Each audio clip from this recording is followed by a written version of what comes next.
I'm here. I'm here. Hey, Brandon. Shout out to you too. What's going on? I'm gonna stop by your show later on. Uh, Let me put your channel one more time. So after I do my thing today, I'm headed over to. Of course he is, Frank. Of course he is. I'm headed over to Brandon Looney Tunes channel to talk about Looney Tune cartoons characters. I don't feel like I have a lot to say about Looney Tunes, but I feel like I have a lot to say about cartoonish people, the cartoon mentality. So check out his channel and catch me over there in a few hours. So today I want to continue a little bit with the topics and then do the open panel thing. So why don't we get started? Um, the whole reason I'm doing this, I'm like, why are you suddenly on this? Where are you going with this? Why are you even doing this? You're supposed to be talking about mental health. One answer is part of the answer is this is my mental health. Not to mention when we go to that personality map and look at those higher levels, some of this is going to show up there too. Some of the cognitive tools that come from this. But the main reason is that P.F. Jung video that we watched the other day on logic, and they seemed really. So we talked about those two ways of thinking, the mythical way and the logical way. And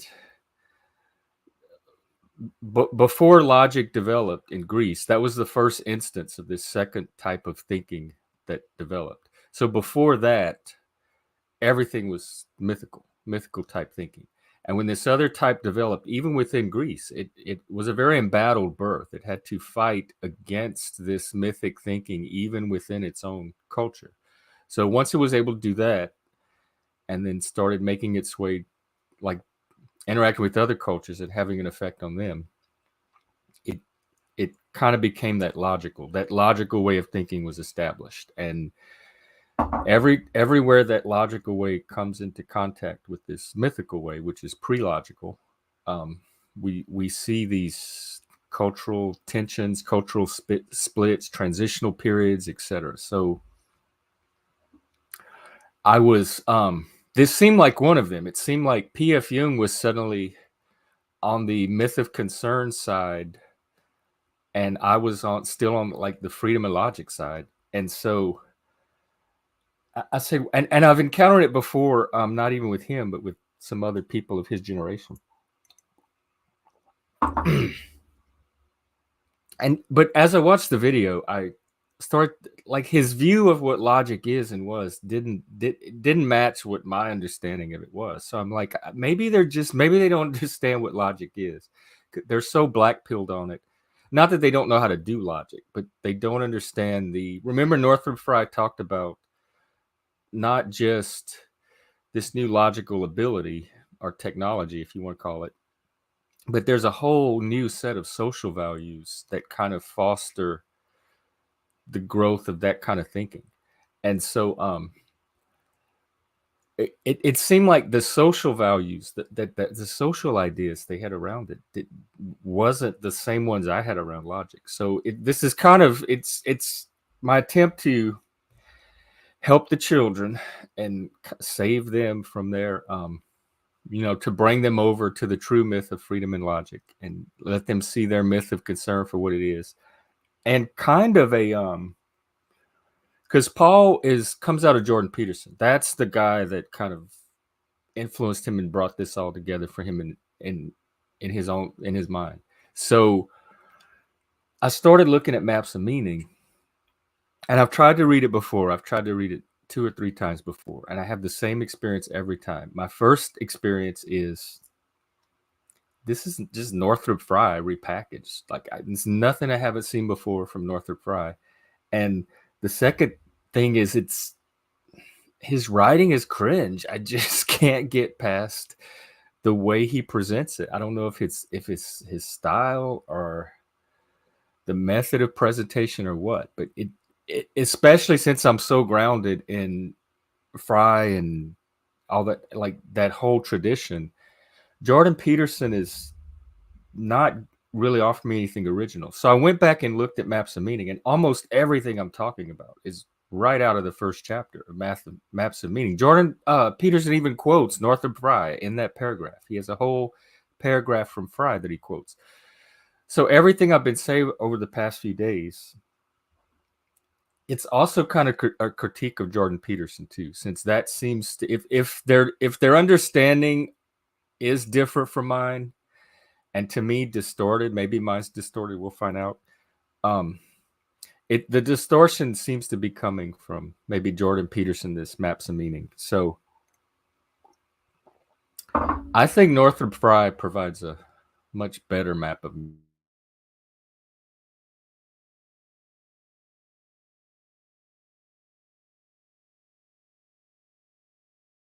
is the one I've been working off of.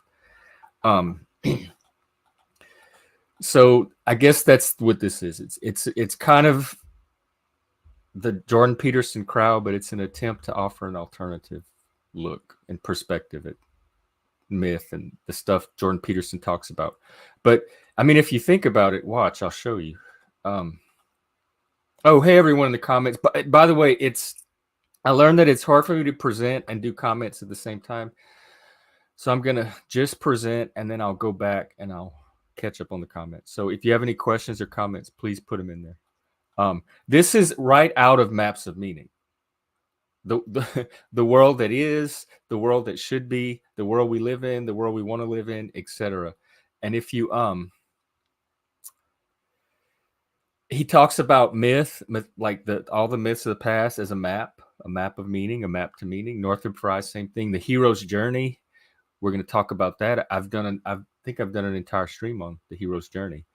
Freedom and responsibility, etc. So everything in that book is kind of, he's drawing from the same Western tradition that Frye is drawing from, and all of the other thinkers that we talk about, going all the way back to Plato and even beyond to Homer. You bring in the Bible, that's pretty much the Western tradition right there, and it's plenty enough to provide a lifetime of meaning and ways to, well, we'll get to that. I'm suggesting it as a source for meaning because I have used it as such myself. I am still out on whether it is still provides viable stories to organize society. So maybe we'll find out more about that at the end. But that's for later. And he talks about, oh, hang on, I lost my place.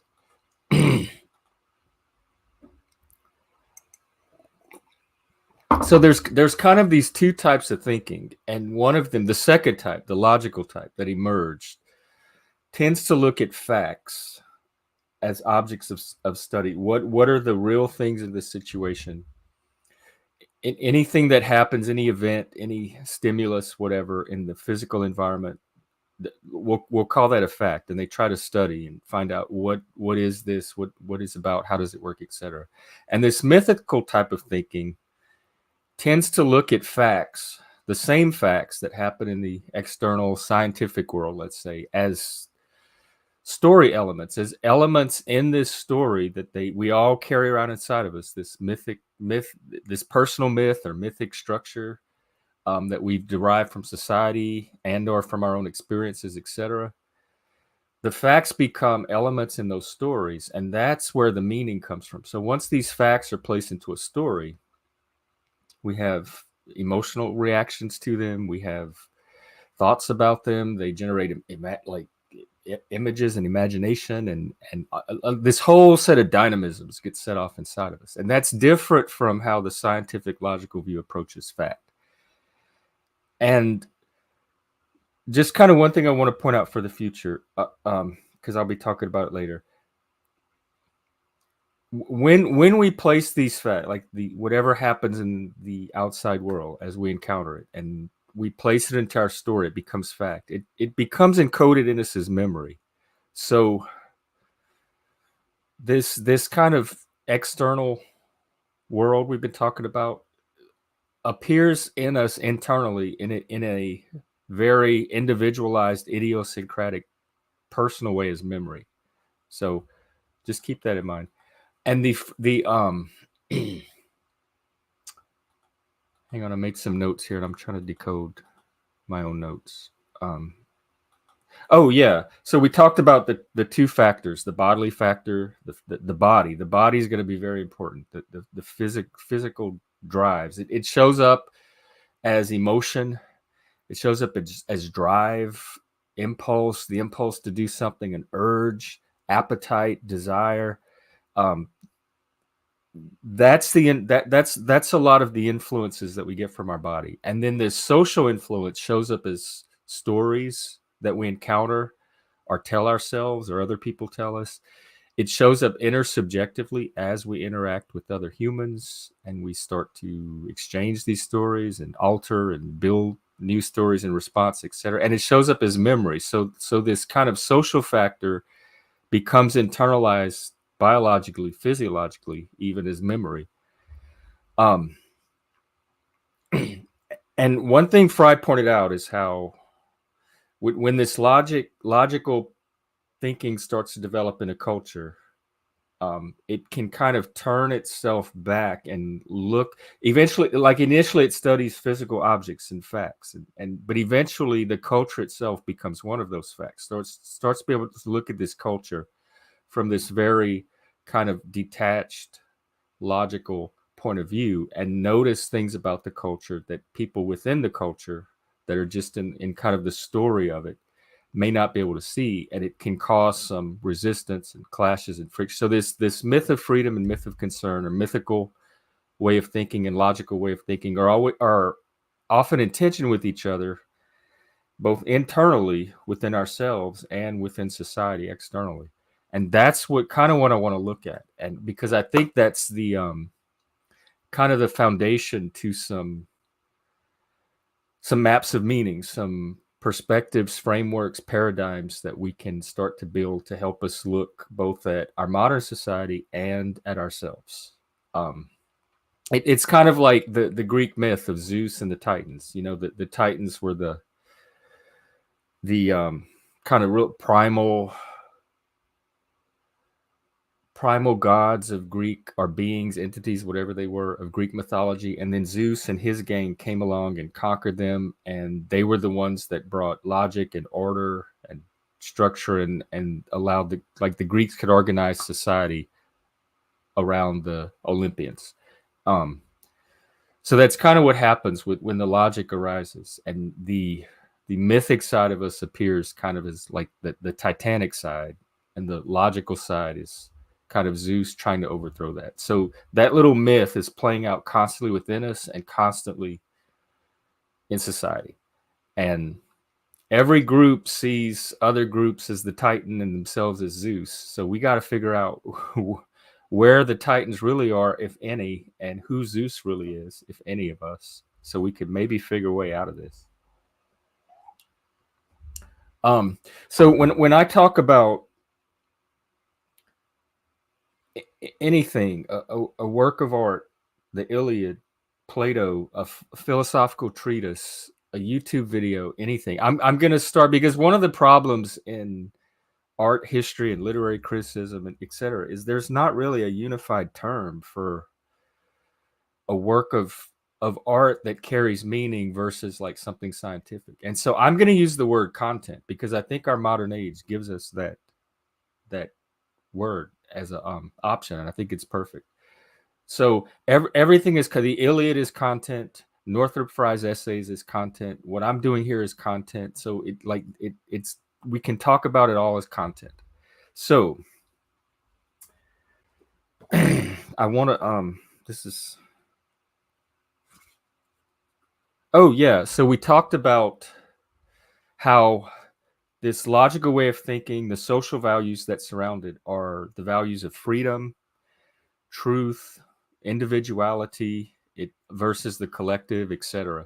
In Germany, they have the concept of Gemeinschaft and Gesellschaft, like this really impersonal, kind of bureaucratic, transactional way of relating to each other versus this more interpersonal, social, communal way of relating. So, like on one side, the mythic way of thinking, at its extreme, can appear to the freedom side as tyrannous. So it becomes a tyranny, this oppressive structure. Like in Star Wars, you have the freedom fighters versus the evil empire.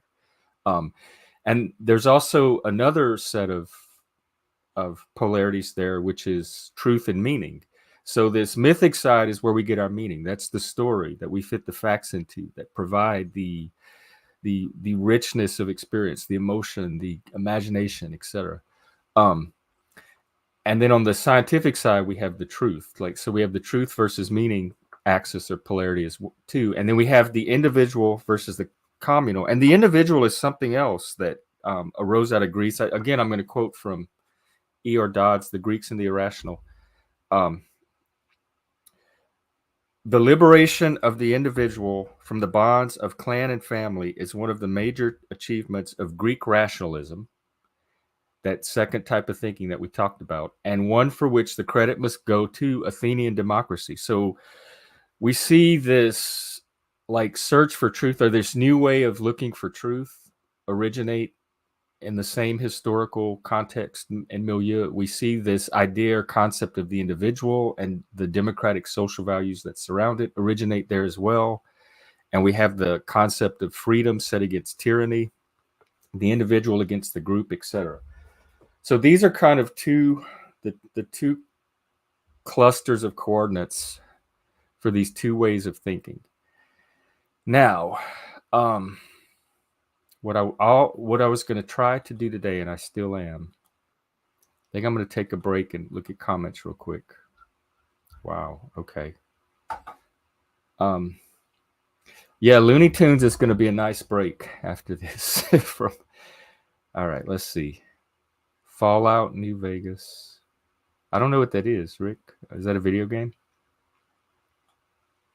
Hey, Vic. Good to see you. Vic showed up yesterday on the channel for a bit, and he's working on putting together a mental health channel of his own. So look for more from Vic.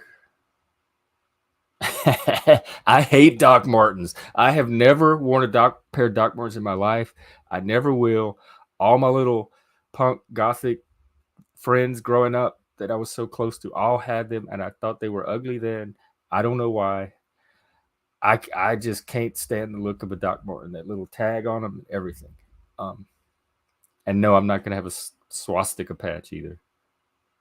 No, yeah, Dolbez, I started doing like, it's supposed to be like 10 or 15 minutes of topics, but it's more like 20 or 30 minutes of topics. I'm trying to like cover the whole Western tradition, and so that these kids can understand what logic is, so they'll quit like falling for all this doomer black pill stuff. I'm trying to correct Jordan Peterson, really, or at least offer an alternative. So I'm doing a little bit each day, and then I'm opening it up for the panel. Cool. That probably worked in your favor since he was blind. We're going to get there. We're going to get to the third type of thinking. It's not really a new type of thinking. Yeah, we'll do boobs later too. Right. You're right, Daniel. This is perfect. Excellent. Because logic is post-mythical. Logic developed after the Greek, to the extent that it was a religion, whatever developed around the Olympians. And Prometheus, yeah, a lot of my Satanism is, Prometheus is an archetype that a lot of Satanists have kind of repurposed for themselves. All right. So Northrop Frye, so we have like this little truth. We have these two, let's use the Star Wars thing, the freedom fighter and the evil empire. That makes for a good story. And since we're talking about stories, ultimately we want to work these two types of thinking into a story that can contain both of them, that we can use to make meaning for ourselves, or continue to make meaning for ourselves. And I think Northrop Frye provides us a map or model for that.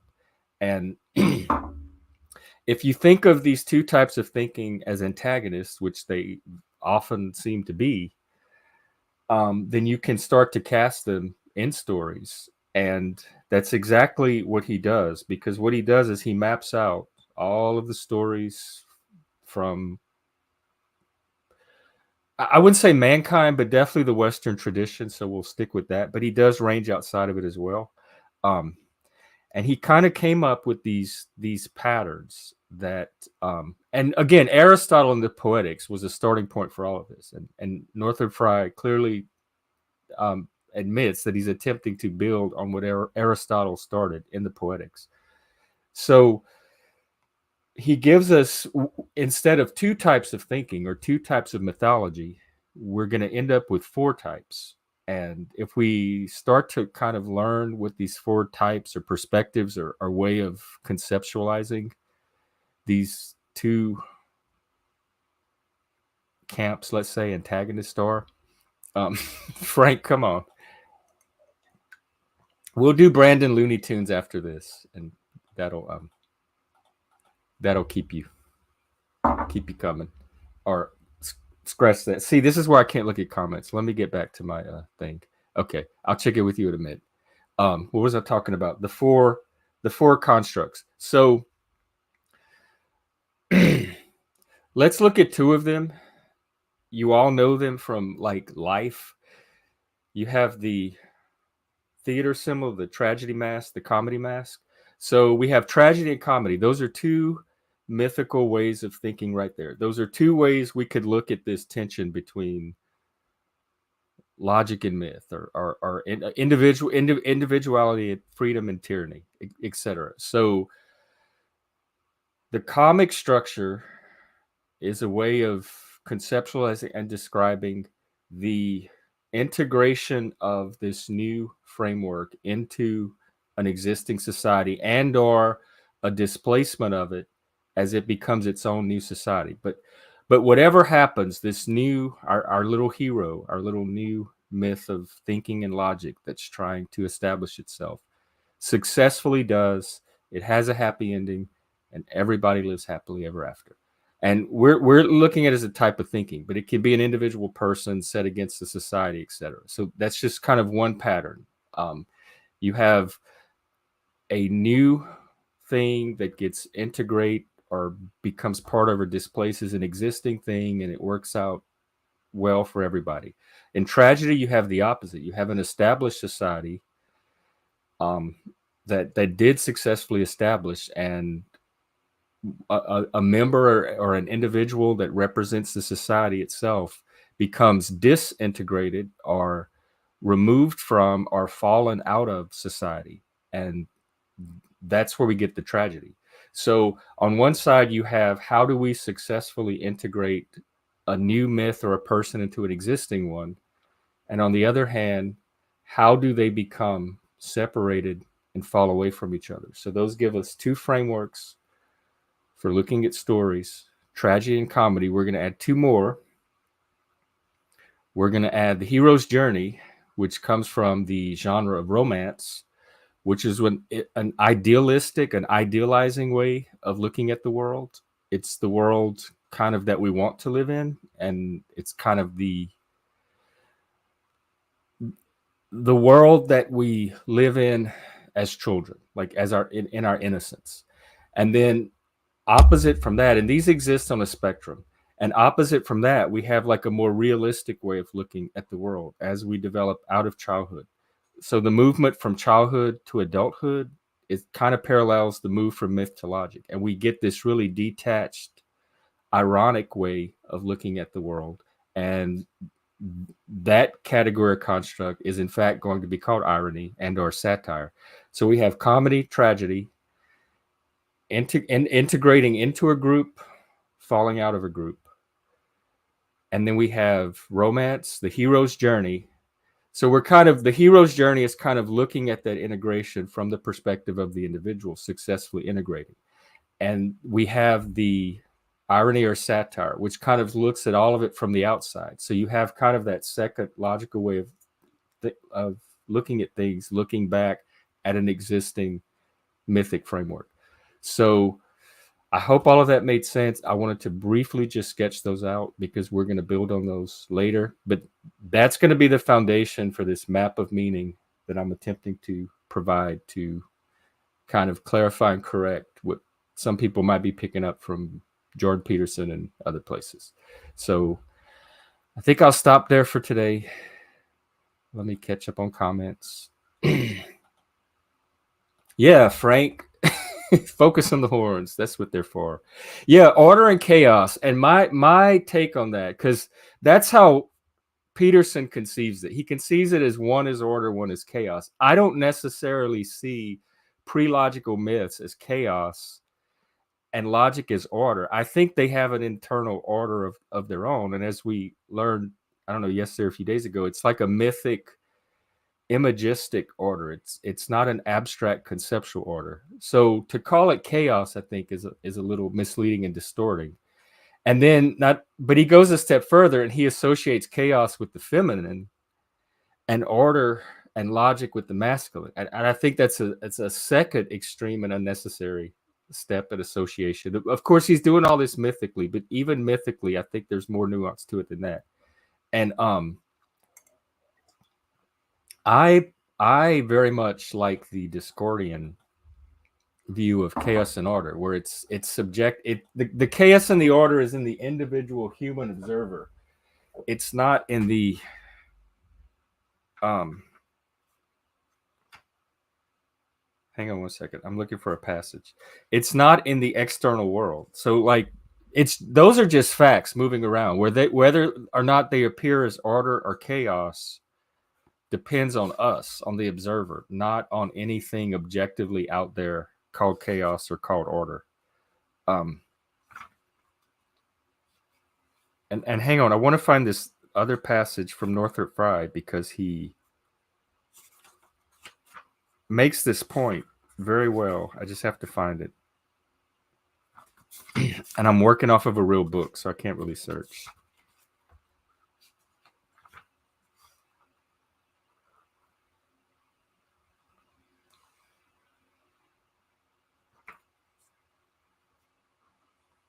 Well, I'll try to find the real quote later, but it's something like if you were, I may not be getting it right, but if you were like shipwrecked on an island and you didn't know what to do, and I don't know, maybe there was bad weather coming in. I'm trying to get it right. No, I got to find the quote because I'm going to fuck it up. Hang on. There has to be chaos so we can, right. But see, that's all internal. That's perceptual. That's story based. That's that mythical, logical way of looking at things. Yeah, that's what I'm saying. Chaos and order is in the subjective.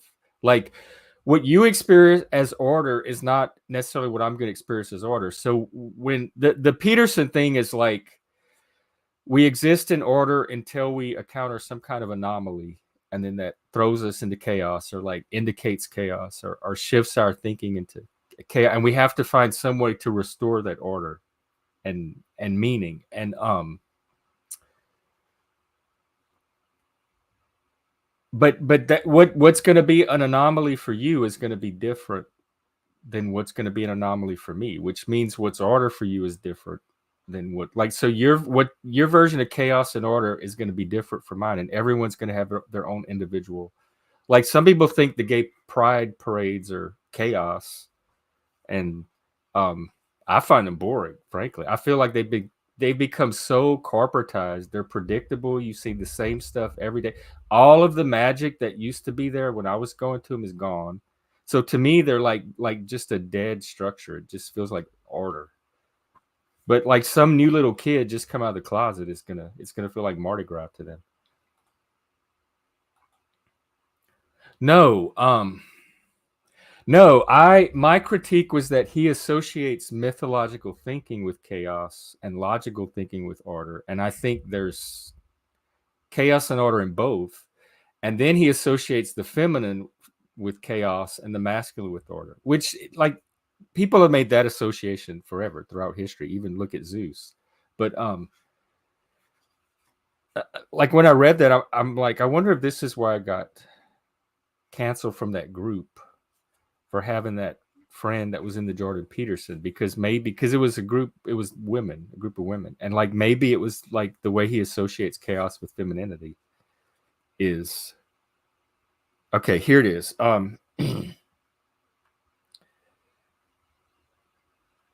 Yeah, suppose you're shipwrecked, blah blah blah. The first thing you do is you take a long look at the world around you, the sky, sea, earth, star, trees, hills, etc.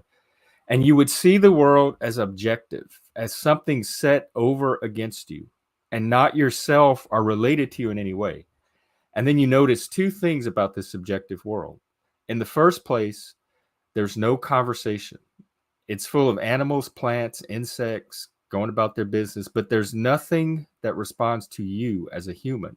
It has no morals, no intelligence, or at least none that you can grasp. It may have a shape and a meaning, but it doesn't seem to be a human shape or a human meaning. Even if there's enough to eat and no dangerous animals, you would feel lonely and frightened and unwanted in such a world. In the second place, you would find that looking at the world as something set over and against you splits your mind in two. You have an intellect that feels curious about it and wants to study it, and you have feelings or emotions that see it as beautiful or austere or terrible. You know that both of these attitudes have some reality, at least for you. If the ship you were wrecked in was a Western ship, you'd probably feel that your intellect tells you more about what's really there in the outer world, and that your emotions tell you more about what's going on inside of you. If your background were Oriental, you'd be more likely to reverse this and say that the beauty or terror what was really there, and that your instinct to count and classify and measure and pull to pieces was what was inside your mind. But whether your point of view is Western or Eastern, intellect and emotion never get together in your mind as long as you're simply looking at the world. They alternate and keep you divided between them. And I think that's where meaning comes in. So both of them exist inside of us, and it's just depends on us as whether like we internalize the logical one as ourself and the chaotic one is the world, or if we internalize the chaos happening in us and the world as this objective structure that we're reacting to. All right, I'm going to stop there. I went about 30 minutes. I'm trying to limit myself at least to that. So let me get the link.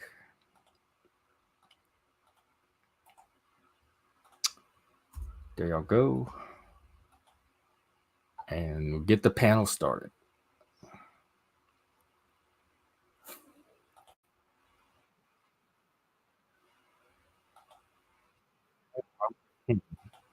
Oh, hang on.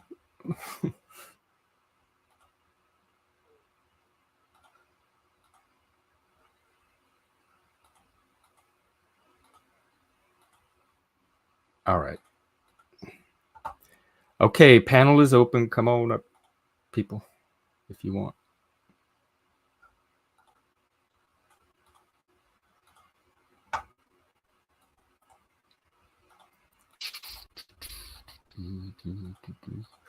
Otherwise, I'm going to go chill out in the Discord until Brandon. Dolbez. Oh, I need to. Hey there, Jen. Hey there, Dolbez. What's up? What's So yeah, you're a Jordan Peterson fan. I used to be a very big student of him. I agreed with everything and I listened to him a lot. Now I'm more nuanced, let's say, but I still think he's one of the greatest thinkers, at least his early work. I don't really care much for the political side or the self-help side, I'll be honest. But the early work, I still ingest a lot of, and it's the basis of a lot of my thought. Even though Like maps of Hey meaning. there, Jeff. Yes, primarily maps meaning.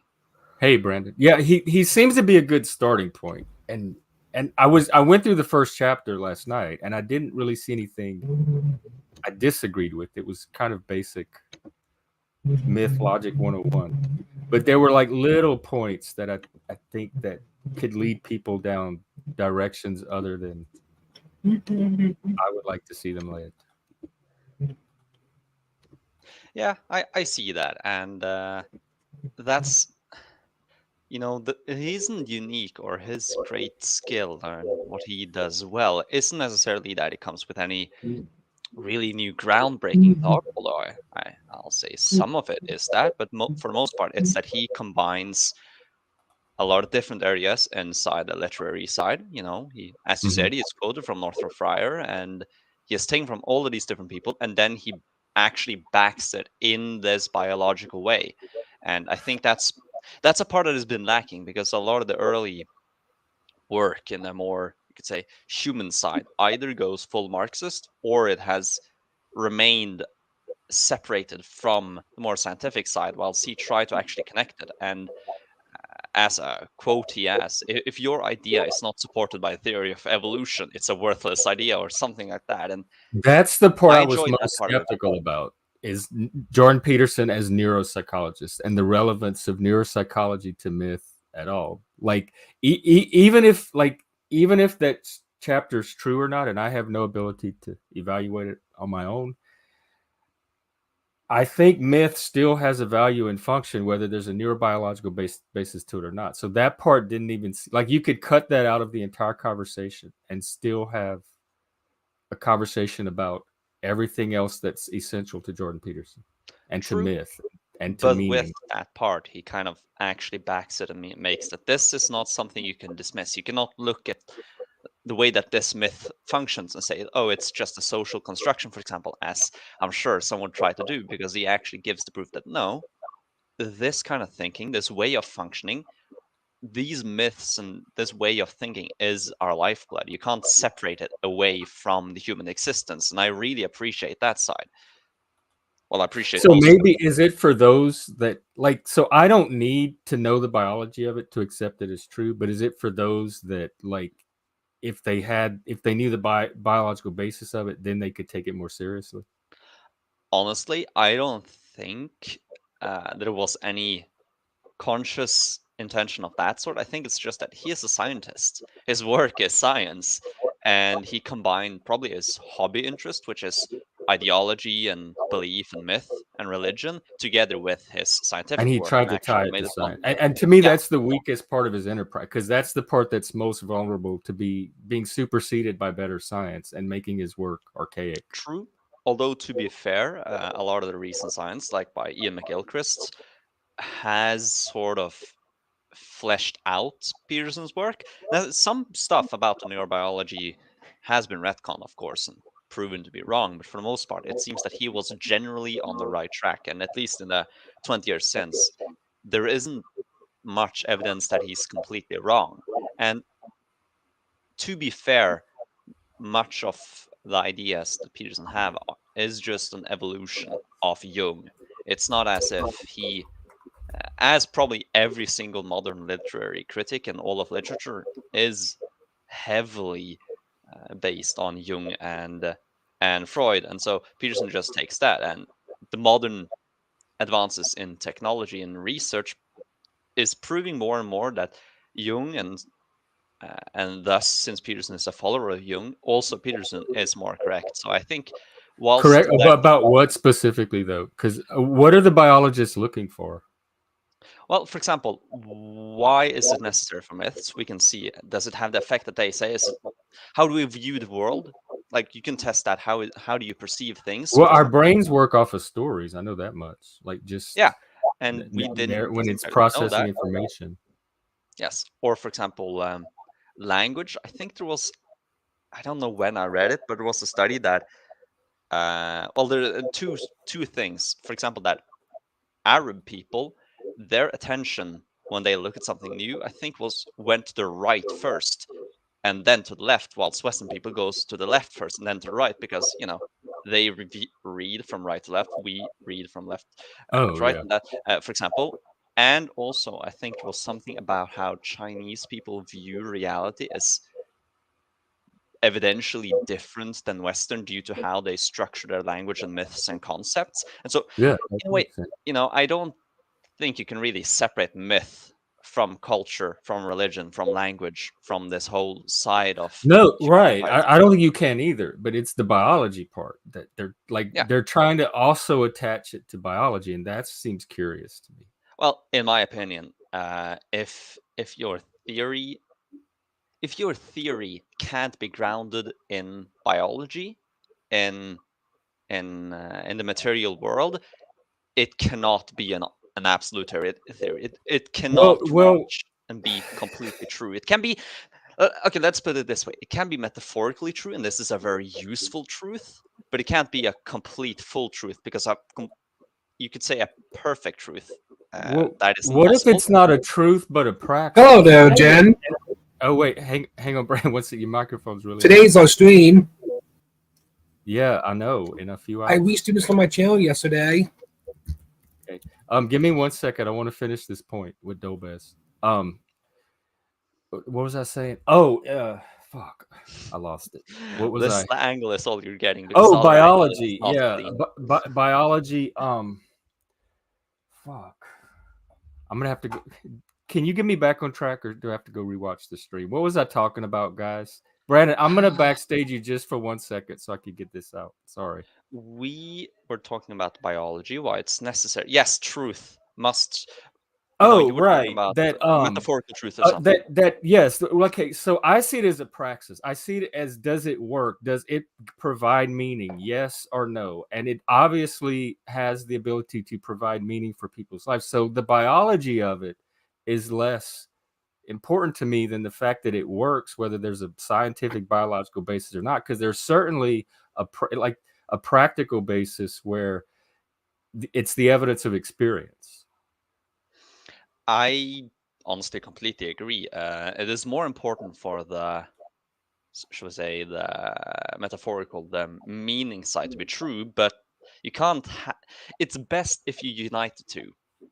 I mean, that's sort of Because in the future, anything that can't withstand the assaults of science is vulnerable to not being carried over. Survival. Yes, and I think you can get further. You can go a long way if you can use science and integrate it properly. And a theory that isn't connected to material world is, I don't know if it would stagnate or if it would go too far. Probably both, because the material world does evolve and the situation does evolve, but there's also something that's constant. And so for there's this that's kind of the argument against the Bible, why the Bible shouldn't be used to as the foundation of the next civilization, because its metaphorical truth, which were useful to give meaning and success to the people back then, won't necessarily be applicable to today, because the material situation is different. Everything is different. Well, So we're back in the Republic with Plato exiling all the poets and constructing the perfect society based on human nature. But do you think we can choose what myths we organize our society over, or are they chosen for us by being just growing up in certain cultures? Well, I think for the most part, you can't really help the society and the culture you're socialized in. That is impossible. But you can push it in a certain direction, and outside. Yeah, I guess that's what I'm asking. Like, Yeah, yeah. what extent can it be engineered, and to what extent does it emerge? Okay, I have a more, you could say, Darwinian approach to this, but you can push it consciously, but it can also be the environment that pushes it. So say you have a story, for example, Red Riding Hood, which is a German Scandinavian fairy tale. Its meaning, it can have multiple meanings in the start, but as you progress, the parents choose which parts of the stories they emphasize, and slowly that will change the actual meaning. And so it can push in one direction. That could either be conscious, all the parents and all that lineage consciously choose it, or it could be that the environment pushes for a certain direction. So say there's been an increase of the German cities have placed out more knights in shining armor. They placed out more forest guardians and forest lookouts, and so the end is more emphasized, whilst in earlier periods it was removed. So the ending of Red Riding Hood is that a hunter comes and kills the wolf and drags the grandma and the child out. But in the older versions, that part was is gone. It's not there because that was not the reality. And so that is de-emphasized, and instead it's the tragedy. You should be very scared of this. But how does that account for how any individual child is going to experience the story? Because we all have, like, just because your parents tell you something, which would be that kind of social mythology they're trying to establish, some children are still going to have the freedom to ignore all that and experience the story on their own terms as they are experiencing with their free minds. And so you can't, like, maybe that works for the middle of the curve, you could nudge it, but you're still going to have individuals that are going to experience the story in unique ways, independent of how any individual person in society is trying to Of course, guide their interpretation. of course, but I think, let's say there's a certain percentage that you will interpret as differently than intended, and you will have a unique approach to each story. But it's not like you're told one story. Your entire view of the world is built up of all of these different stories, and the natural tendency is to push you towards one interpretation, be that because of the environment, your parents, or your biology. And so even though you might diverge in one, it's very improbable that you will diverge in everything. That's still possible. It's just very few people who diverge and interpret everything differently.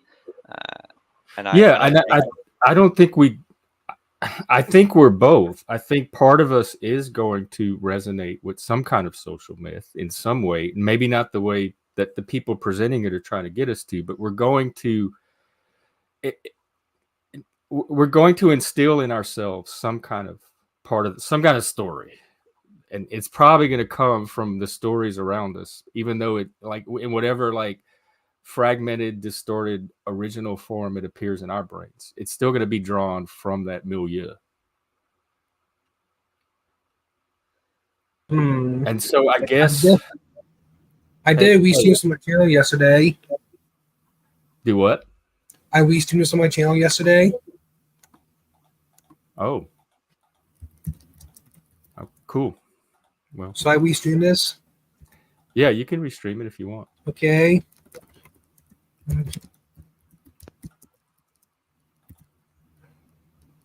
There we go. Rick, I'm trying to. And there we go. We live. I'm trying to follow Rick. also, it's one of the comments by Daniel Price to This one? nature versus nurture and instinctual behaviors. I think it's generally not either or. Your learned behaviors or taught behaviors are often based on your instinctual behaviors.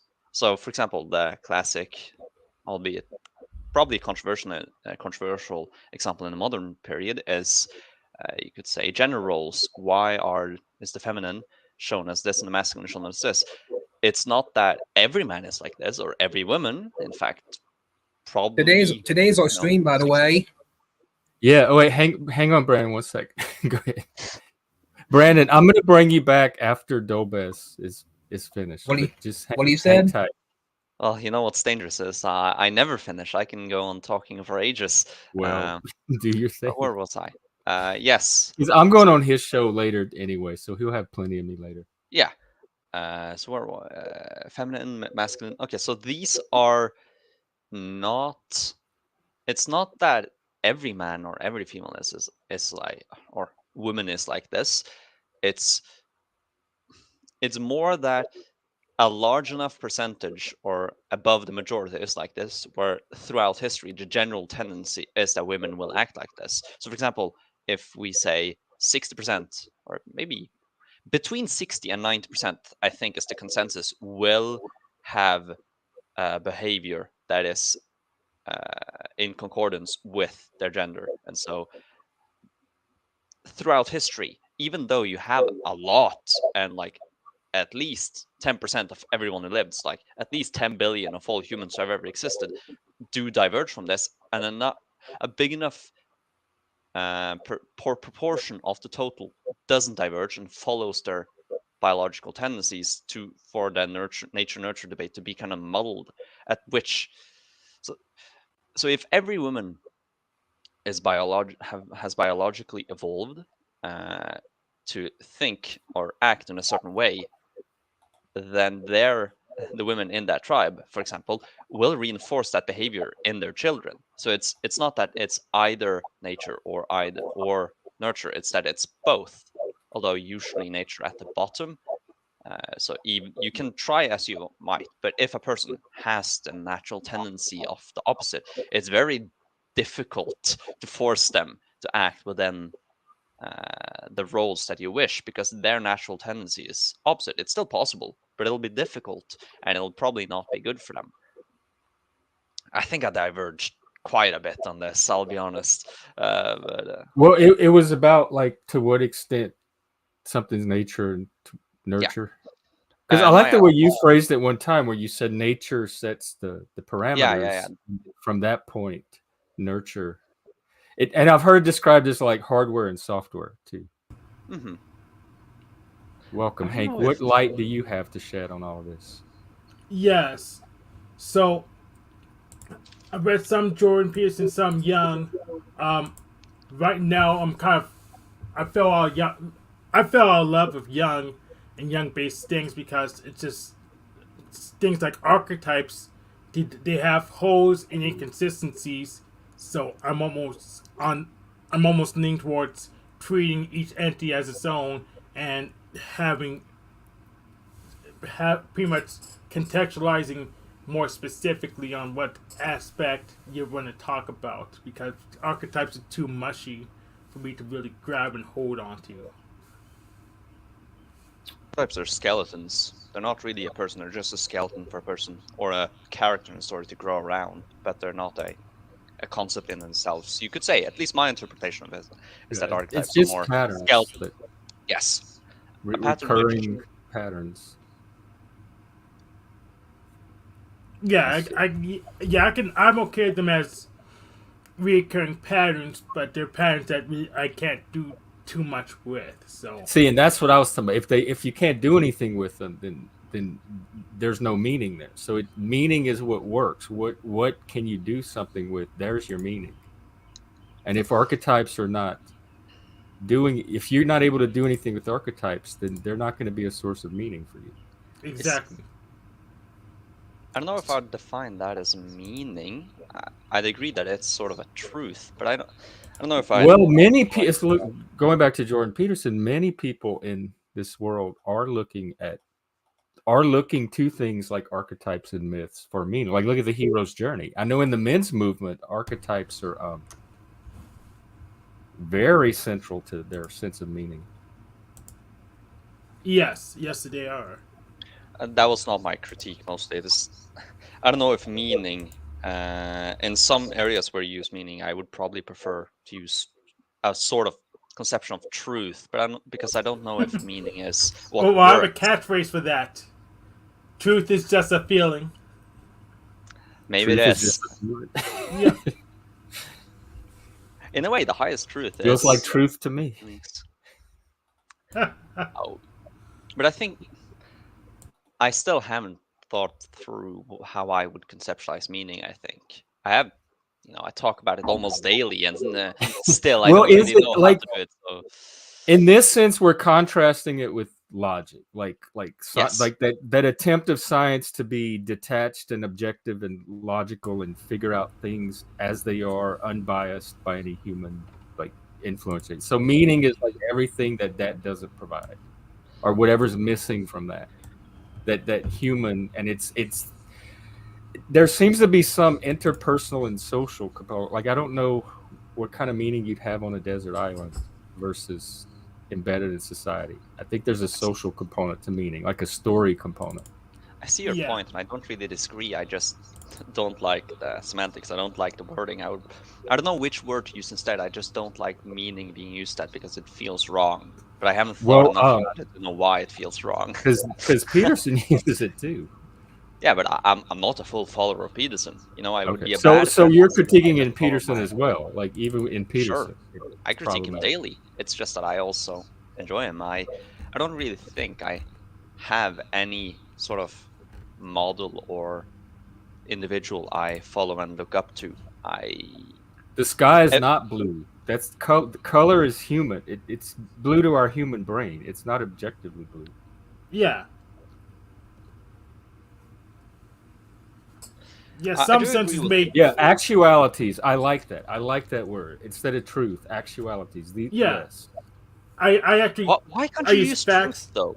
I use I Because mean, actualities. it's so truth into fuzzy two. these days. It's so Split fuzzy into and embattled with a term. You could say Yeah, truth objective is ruined the truth or word. subjective truth. I think or actuality variable like truth or- helps advance communication with its Yeah. clarity and its specificity. Yeah, I can use actualities as a network of facts, so I'm actually okay with that term.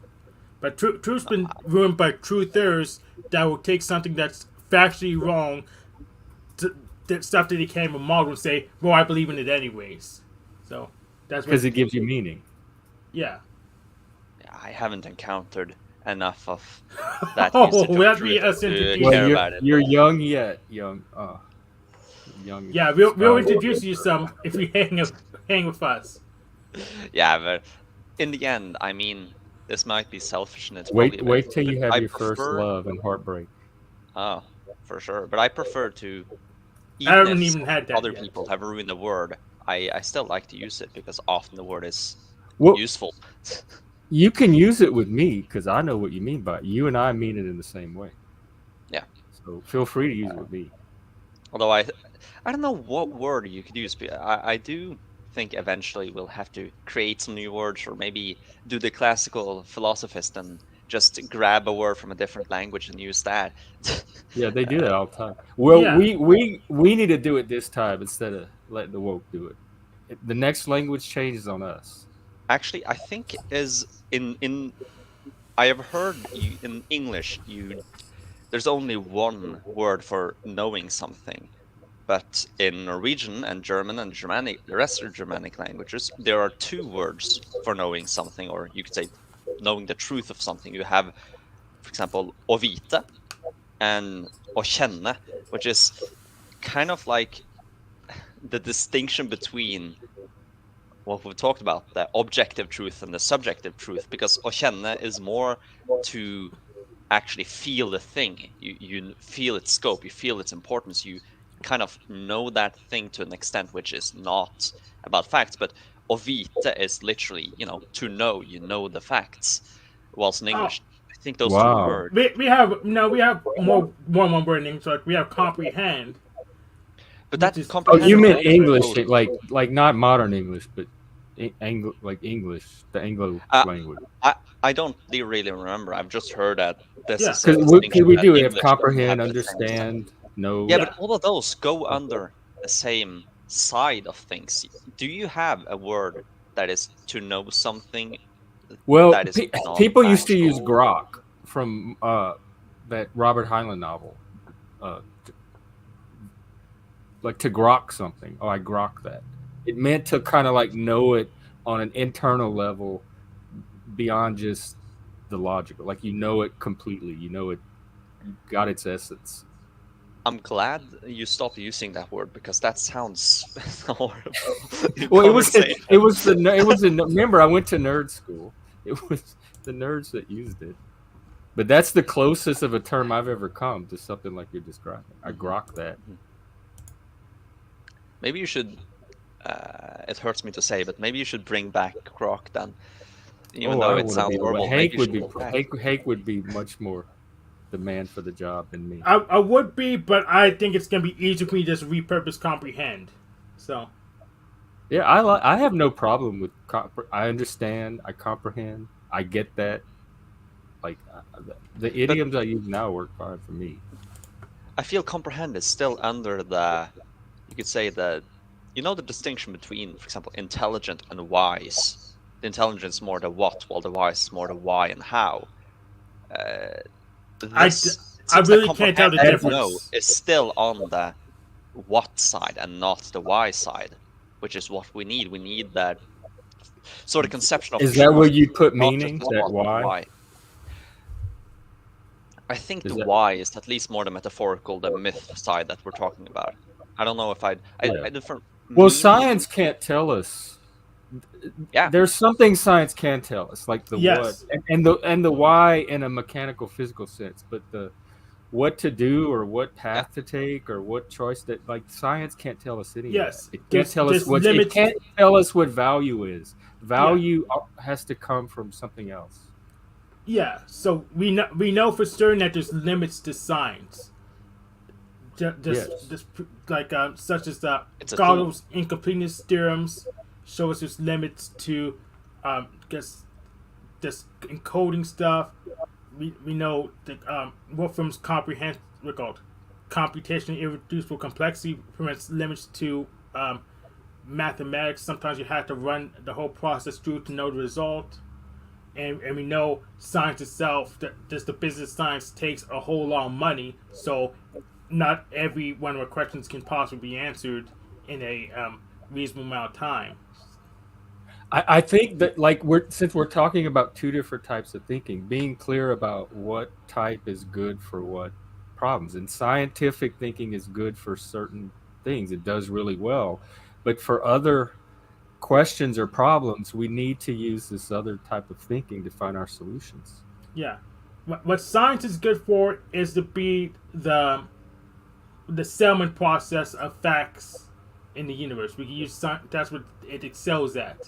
The what Yes. process? The settlement process. Settlement. So you know, process? like how banking, you have credit, then you have the settlement that happens like once a week or so. The science is like the last process when that's the banks trade money. So science is when they gets the university structures trade facts and settles this thing or the other thing. Like settles reality for us? Yeah. Or like a current reality? Yeah. Like whatever. Because it's Yeah. always contingent on like the Yeah, it's current always contingent, but that it'll pretty much be the lowest level of, okay, this is what we generally agree on as a society. That actually makes sense. Hey, I grokked that. Excellent. But it's not fast enough for your everyday decision. Like if I was trying to choose an auto mechanic, I'm not going to send that off to a university to figure that out. They won't be able to do it soon enough and in a time enough manner to make that decision. Right.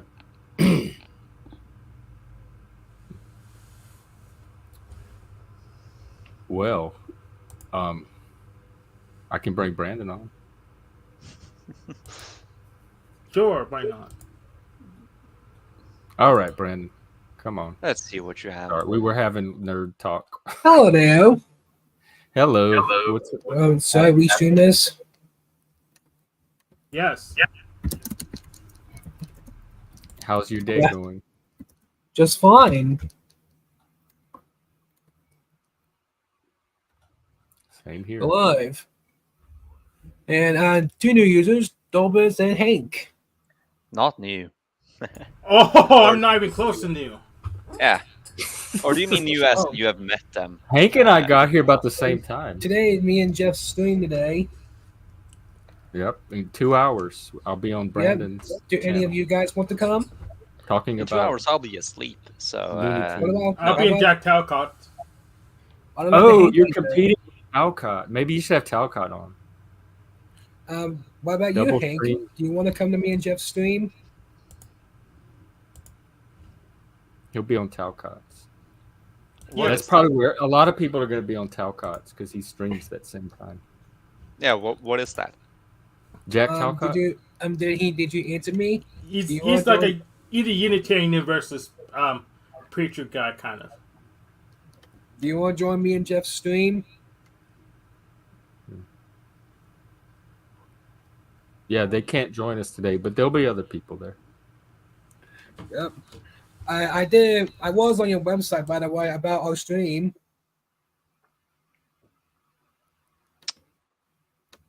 Do what? Right, you have that website, I the was- Primal Hex thing. Jen's website. Contact him about our stream today. Oh, yeah.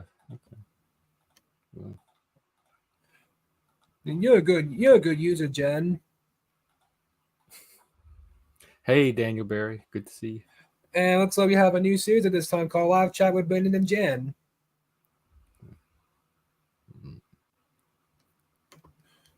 Well, yeah, we have a new series called Live Chat with Brandon and Jen. Who's that? That goes by Jeff. Brandon and Jeff. Oh, Jen. Yeah, I don't think it I'm was playing now. You're confused. US. though. I'm playing now. We stream this almost every day. What are those eggs? Eggs to you too. Eggs. Oh, What do eggs. eggs? Does that Resto, mean stop egging something? Jeff's stream. Come on. Guys. Oh, are they egging my stream? Yes, I come And here. Dave, I Ed come here too. almost Ed every too, day. Dave. Possibly we stream this. Jennifer. This the episode, Queen. this is episode 2 That's of me my, and Jen. So I guess that's my drag name or my LGB name. in my chat, I put it our stream, and this is a new series called Live Chat with Brandon and Jeff. Wow, Brand, I don't know what you did, but you added the fun. Something happened. Yeah, you've added the My- egging. I put it. It's a Dave raid. Okay, let's. No, I thought Dave was not here. Dave. Who is EmpDave. Dave? Who is that guy? Who is Dave? Hi. Dave. That is the Dave. Okay. Perfect I just timing. finished. I just Hey, finished and- my. hey, I finished hey, my and coding Dave. stream. Hey, what's up, Hey. Brandon? Yep, I'm we streaming this with me and Jeff. Nice. Do I have the And I best just- streams? Oh, you Dave? did a Everybody raid. over. You brought up. Yeah, I dumped our raided. audience. Flo did that Yeah. one night. Yeah. That's why they were throwing the eggs at you, because my head is shaped quite like an egg. But are you an okay. Eggman though? Are you a smarty pants? Eggman, I- Dave. well, yeah, I was just literally doing a coding class. It was pretty fun. And What Jeff, were you yes. coding up? and Jeff did say I have the best streams on YouTube. You were teaching coding or learning? No. coding? I was learning coding from Radical Coder, my friend, Oh, who teaches me coding on my channel. So, and he'll be uploading to his channel as well, the videos. So we do it an hour a day on Wednesdays. So just slowly And learning do some you stuff. do- I built a widget to put You do- into my OBS. It was kind of cool. Do you do open panels, Dave? once I get monetized, sometimes, yeah. I can start rating. I'm Why gonna have we do had a like stream together. I'm gonna do somewhat open panels. You have been on my panel. You jumped up Yes. and you asked me And who why my about favorite having a stream with me? Looney Tunes character was. Who was it? Yes, Tasmanian Uh, Devil. I believe it was Tasmanian Devil at the time. I have changed. Oh, good, because that's. I am now a Yosemite Sam fan. I'm a now Foghorn Yes, let me Leghorn say fan. That's mine, Hank. We cannot both have Foghorn. I don't I'll remember. take. No, Wait, I take- thought you said yours Can you was get Foghorn? Taz. How many do you get? I'm using Foghorn Leghorn's my It is- avatar it's- today. I have like 4 of them. I'm trying to. That's pick. I cheating. have to Okay, come up then with I'll one. take Wily. How What? about that? I'll take Mickey Mouse. Well, can you do Foghorn? Like if you can, whoever can do the better. I Foghorn. say, I can do Foghorn. Yeah.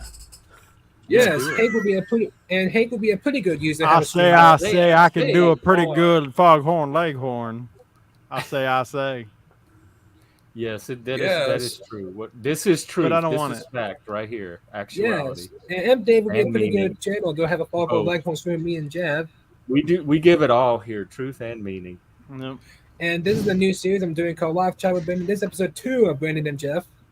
Oh, nice. Do you get meaning from this, Jeff? Open panel as well. Believe it I'm or also not, I gonna do. Yeah, I can't Brandon's all over the place. Brandon pops into everybody's chats. It's the Yes. non-rational. My favorite panels is the one that has the restream button. Well, mine wouldn't have that because I don't stream through StreamYard. Yeah, I I'm a do both. straight. Anybody can. I come do and both. stream. I do both StreamYard and Restream. Yeah, no, I stream from OBS. I just capture the StreamYard Yeah. window. It's sophisticated. It's Yeah. more I did sophisticated. get- It, I can I do get- way Then more. I I am- gave You- Jeff a shout out yesterday. What? I gave Jeff a shout out. Nice. Good job. So Jeff's what? awesome. He's a fun guy. Where do you want to have a stream? What do shout outs do? I don't I know. put people's link to my community post. Do they bring people to my channel? I'm Do they good. bring? They get more subs? Okay, See, Brandon. yes. I've never given a shout out before. I'm gonna Rather give my than just first giving a shout Yeah, out. give a shout out to my podcast that's been dead for 7 months now. Come on. Fine, Yes, Seven months. Dolbez. Yeah, What I is just going ship on? everybody over here.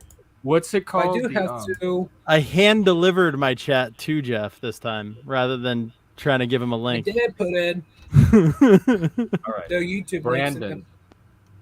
I'm gonna. How do I Yes. do it? Let me see your shout Oh, out. all you do is hit the community post. Okay. I'm gonna look at yours and I'm gonna give you. You're my first shout out. May probably only, but I'm gonna give you one because you have brought Yes. viewers. Yes. Oh, so okay. I just make a little post. And, All right. and you guys are pretty good users. Yeah, I just wanted to pop in and say hi. Explain to you what happened you because you wanna seem have- confused. When you But, want to have a stream yeah. with me, Well, Dave? who would Appreciate be you. confused by a bunch of eggs in the chat? That is a pretty confusing move. I know, When but you it's. wanna have- I thought I was supposed to give him a notification that I rated, but he might have missed that. It won't. I tried to raid the other day, but I have to have my 500 subscribers. Yeah, you have to have your 500. That's one of the and then- powers you get. Yeah. So when we get it, it's look my out. it's my special power. The panel burst will never be the same. True. You can raid All right, your Brandon, here I your go. minions wherever you want. All right, so I'm gonna leave you with my children. You go ahead, take good care of them. When you want to have a stream That's with me, it. Dave? I'm Thank not you. looking for any co-host, but I appreciate the offer. Have a good one though, Brandon. I just gave. Have I a good just one, gave you a Jeff. shout. I Love gave y'all. Dave a shout. Dave, I gave you a shout out. Hey, thanks for the shout out, Brandon. You're Do awesome. you do shout outs? I usually do on my lives while I'm live. I'll just shout out people's streams in my chat, and then if you're live when I'm done, sometimes I might raid you. Like You I mean just he did put a today. link on his YouTube page to your channel, giving you a I shout out? put the panel like on I my don't want you YouTube to say. know here. So, Hey. Brandon and Jeff stream. Like I said, Brandon and Jeff, sir, will be Appreciate it, but I gotta get going. Love you guys. Have fun. Take care, Dave. Thanks a lot. Yes. Yeah, I like that. I like that movie. Sure, I'm proud. I rode the long bus actually, but I'm proud of be a short bus kid. Yeah, I rode the long bus too. I live very rural, so they had to I think we're all on it right now. I think I'm too European to understand what you're talking about. Oh, in the American school system, like kids in the special ed program, they have this little tiny bus that's about half the size of a normal school bus that takes them to their special schools. And I did rename to live chat with Brendan and Jeff episode 2. But before I run, I actually did have a question. It's something that I've noticed with ADHD people, and I want to check out if it's the same across a lot of others. I found that I can have relationships with people with very little interactions, and I don't realize that something's wrong after like it's been a long time with no contact. Where like, because I can go months without talking to somebody, and I'm perfectly normal. I don't feel like neglected or anything. But a lot of other people have that kind of response to me. Like, why haven't you reached out? Like, it's been a month and I haven't heard from you. Oh. It's a neurotypical thing. You're thinking? Yes, I believe it is because I know there's other people that I've talked to that feel the same. But I've noticed Brandon has the best Looney Tunes streams on YouTube. With a lot of more normal people, it doesn't.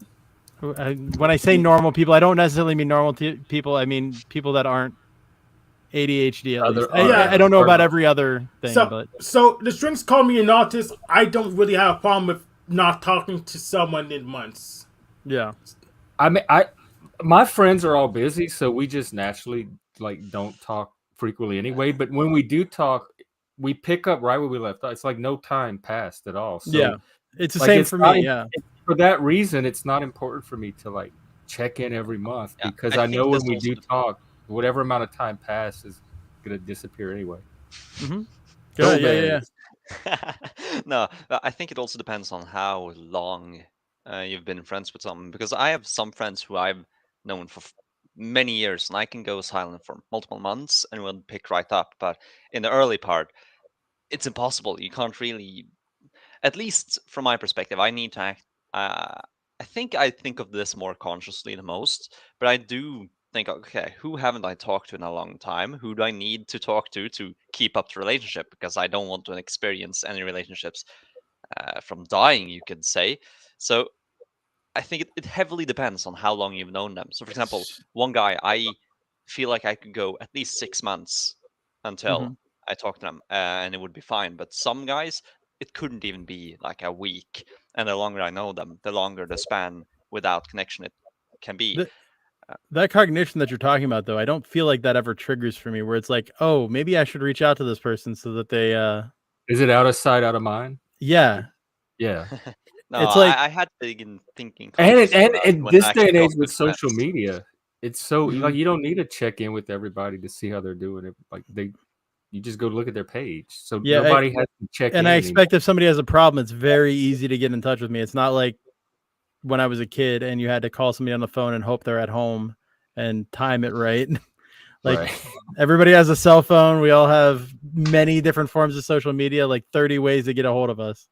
If you Has don't have my something phone number, you have happened, or my... this is just No. something that's been on your mind? Well, it's something with relationships. Like some people have different expectations for me than I have for them. Oh yeah. And sometimes it throws me off because I really don't have a need to talk to somebody every week or every day. But I feel like there are people in my life that want that from me and don't understand why that's not something that is necessary for me. So I was wondering Yes. if I'm alone or if other people are feeling the same kind of thing. I feel it, and I hate that people give me implicit expectations, then whine about me not reading their mind when they can't read my mind either. So Yeah, and especially if their theory of mind is built on that expectation that people keep regular contact with each other and keep that going. So when they meet someone like you, they don't have a Mhm. theory of mind that explains why someone wouldn't want that. So, and I think they just fall into very incessant, addictive groups. So there's a small group, and they just cling on to each other, doing stuff they don't really want to do because they're around people they know already. So Mhm. I'm not sure we want to be a part Hello of that. there, anyways. guys. Why Welcome did you back. kick me out? Because you were talking over everybody that was talking. I'm Would be restreaming my this. guess. Yeah, I know. Yeah, I heard.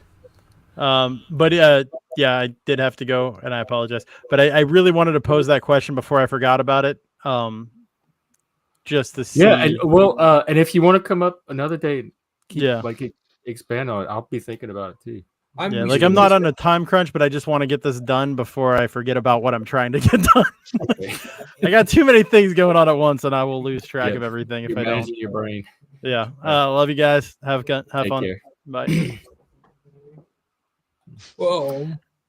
Yes. And shout out to the guys in the Short series. panel. There's a new stream show I'm doing almost every day called Live Chat with Brendan and Jeff. This is episode 2 of the show. Brandon, please don't identify as autist. Or I'm going to get very angry at the No, streams again. you definitely identify as it. That is going to be your Then what? get out of Then jail one card. shrink's gonna be let's say destroyed by. I don't have a I'm timeline. gonna let you, I'll be right Randomly. back. I'm gonna let you talk. You're a good user. You're a pretty good user, Hank. Do you have a channel? Yes, Hanko Flamo, or you Will you can put your channel? Will you put the channel in the chat so I can find you and hopefully subscribe? affirmative. Let me put it. I'll put in both chats, public I- chat and And- private chat. And I I have a should question, make a link Hank. to for people who can't do searches. I'll put a Mom's gonna link in the put your private channel chat for in. people who can't do searches and know who you are. My chat as well. Eventually, I can give those guys. I can give people in the panel shout outs. Okay, let me I look can give for it. people in the panel shout outs. And I found your channel, Hank. You only have 6 videos. If Well, you- here's the thing. have- Here's the thing. I have playlist, and most of my appearances are appearances on other people's Yeah, channels. he's probably been on more streams than anybody else on YouTube, so you can forgive him. and The 6 there, and you just got yourself a new subscriber, Hank. Okay. So on my playlist, I don't even have all of them because I didn't put any of the unslavery ones in there yet, really, except for the ones that involve Jack Talcock. So I should have like, if I actually went and found them, I would be like 180 or so. What? How? And you work as well? How many hours a week you work? Well, last week I worked 42 hours, like 42 and a half hours. Okay, Hank, you are superhuman. You stream more than anybody I know, and you have a full-time job over 40 hours a week. Yeah, I'm superhuman, but that's not enough for this society. We need to be Seems super like there's- duper human. And a Chad. And over 6 feet. With that kind of drive and commitment, somebody should harness that. It's good for. It's got to be good for something. Yeah, it's good for sticking labels on freaking bins or moving user accounts when you can do bottom hitting. People waste my skills over bullshit. I'm just sick of it. Oh, because it feeds the comments from all the channels to StreamYard, and so if you type from StreamYard, it's feeding them to both channels, so it's showing up on his and mine, and it doubles them in StreamYard for some reason when it does that. Yeah. And how often do you go live, Hank? Say again? How often do you go live, Hank? How do I want my life? Just turn on the YouTube. Your channel. He's gonna have his own YouTube tab soon.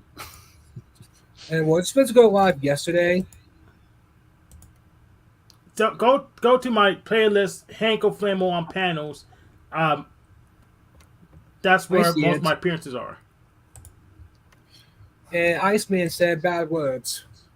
I don't really. Oh, give a Brandon, shit. I meant to tell you. You can stream every day. I don't mind, but this is definitely not a PG channel, so just keep that in mind. It'll be PG June 1st. Depending on who shows up, I can usually stay PG more or less, but Can you depending on though, who Jeff? shows up, you never know. Can you? I remember some streams On the you bad had. words, They are not. after your stream, Well, delete the stream and let the PG-13, PG-17. What is it? NC. Maybe I'm a 17, I'm a not Satanist. like Yes, I'll a own it the triple X depends. stuff. We're trying to get more sex on the stream Either anyway. keep it or delete it. Oh, so he's like no Jack. Leaks Take all care, his Dom. streams. It depends what all our stream shows. Either I say keep it or delete it. It depends who's on this panel for a live chat with Brandon and Jeff.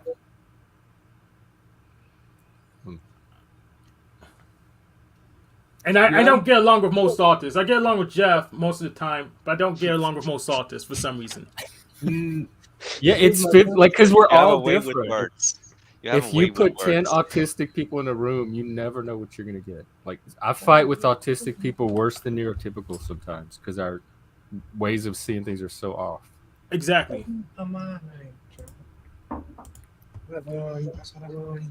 Wait, how often do you fight with autists? Because Most of the conflict I have has been with neurodivergent people. Civil War.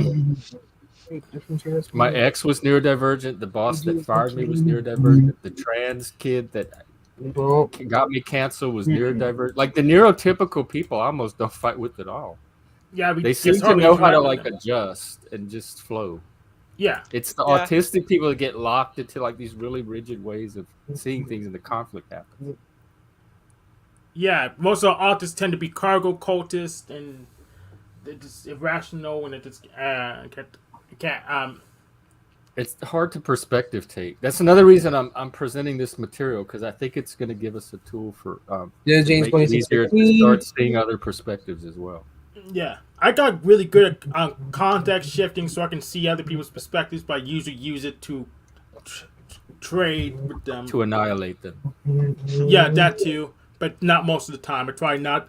And deleting things is very expensive. I mean, I'm not that rich, so I try not to break stuff. And today is me and Jeff's stream on my channel panel. Really? Yeah. When that start? 6 o'clock. Okay. That was humor. Yes. Hi, James. Which And time zone? 6 I'm o'clock? gonna do Eastern series. or Central? Eastern. Called Okay. live chat with Brandon and Jeff. It depends what episodes of Brandon and Jeff will either keep or delete after Jeff's Oh, I stream. might get deleted. Well, we'll see what happens. I don't know if it'll be a regular thing, but I really don't know a lot about Looney Tunes. Yes, and you'll be on the Wait, panel you're watching slated some Just of them. because I wear 2 hours antlers. about Looney Tunes? What? Is that in the plans? You're gonna talk for like 2 hours about Looney Tunes. I wish I could stay up and watch that. It'll, It you're can't hold my locked. interest that long for me I to mean, I talk about have vague that much. memories of them as a kid on the TV in the background. That is And the you will be extent. in luck. I'll be Would not showing up those on my channel panel. And they had the little circle with the little curtains at the end. They would say, "What? That's melody, Mary melody, something." And then at the end, they would Chuck the in little kid Tennessee would come on and says, say, "That's Jeff's all." gonna have folks." to put the Get some rating like for the little show up. curtain. Just for my stream with Brandon, live chat with Brandon and Jeff. My thumbnail, not Jeff's. Elmer Fudd is the one that was always trying to shoot Bugs, catch the wascally wabbit, and Bugs was always outwitting him. That's interesting how the cartoon, like a lot of them were about characters outwitting the other characters. Yes. Yeah, Bugs Bunny OP. Who is Tex Avery? What's his relation to Looney Tunes? Or should we He say was He was a Looney Tunes writer. director. He was He was a Looney Tunes director cartoonist. from the late 30s. Oh, okay. Because one of my favorite cartoons was The House of Tomorrow. I used to get so excited when that came on, and we'd all sit around the TV and laugh. We thought it was the funniest thing. It was and it was a Tex Avery cartoon. It was a little cartoon that showed like technology of the future, It and is but in a comedy way. It's literally called Technology of the Future from the early 50s. Well, there you go. That was the one that I think we liked the most. That the one we found the most funny, that we laughed at. Yes. And Hank, you're not the bad user. I'm not a bad user. When you upload videos on your channel,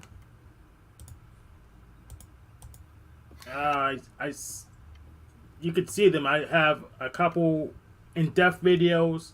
I have one Till Swan. I have one on Bill Gates. I have one on Slavia. Then I have my open panel discussion playlist with over Daniel, you like might be 150 projecting. videos. I don't even know yeah, what a I did giggle put is. this is live talk with Brendan and Jeff. Well, Dolbez, do you have? Well, we do open. Oh, it's getting late I'll there. put the panel link on his chat. And I put this panel link on my chat as well. What a surprise! Yeah, no, I can stay up a bit more. Hopefully, this turns down an interesting avenue. School starts late tomorrow, so I don't need as much sleep. I can. You're still in school. bear When does it that. end? When do you get out? The This 22nd is of episode June. 2 of live chat. Oh wow, y'all go late there. So you have like almost another month. Yep, I do. But that's fine. Did you ever find out about the military thing or not?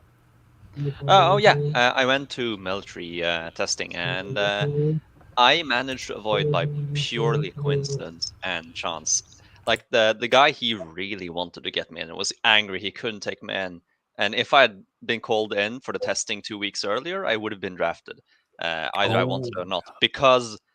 But they have filled all the normal slots, so they only have slots for those who can drive, like tanks and stuff. And you need a manual driver's license for that. And I don't have that, and so I didn't get drafted. Can they because force you to get one if they need you? No. Oh, well, I think they can. They don't want to. That's too much effort because there's still enough people that they might be able to fill the remaining slots with people. So, like, if you didn't want to, you would still get drafted if you had the manual driver's license. So I knew a few people who forcibly got drafted because they had it, even though they didn't want to. Well, that's Does what you that get for being too cheap to disincentivize- train. You'll get what you Y'all want. have separate licenses for manual transmission? And automatic, yeah. Oh wow. Yeah, we Does actually that do that too, disincentivize- separate for CDLs. people getting the manual? No, it Makes you maybe, a but target. it also people don't really think about it that way. I mean, we didn't learn that the military. Hey, how about you could like until late. and I can give Hank and you can let Hank type into my chat so I can give him the wrench. Okay, yeah. Type in the back. I'm gonna put you in the back for a second. Okay, go ahead. No, where were I? Manual driver's license. So basically, I didn't get drafted because I was lucky and got called in for testing 2 weeks. Like when I did. If I'd gotten a few weeks earlier, I would have been drafted. Even though I It was didn't your want to. fate. Yeah, Fate. so I was really lucky. Like a month earlier, he would have just get in. What? So does that free you up to do your schooling plans? Yes, I can now go straight to university and follow my dreams, if you want to Oh. put it in such idealistic terms. Although I wouldn't be angry or be disappointed about military Driving the service. tank. At least not a year. I mean, the only reason I was against it wasn't really because of the military itself, because I think I could adapt to that and could have fun there, no matter how ironic that sounds. But the main issue is that I have a lot of plans for studying and living in the future, and that requires timing. And the military would fuck that timing and make it impossible. And so I'm very Either glad you went out or I went out. It was me. I don't Sorry. have to deal with that. Keep talking.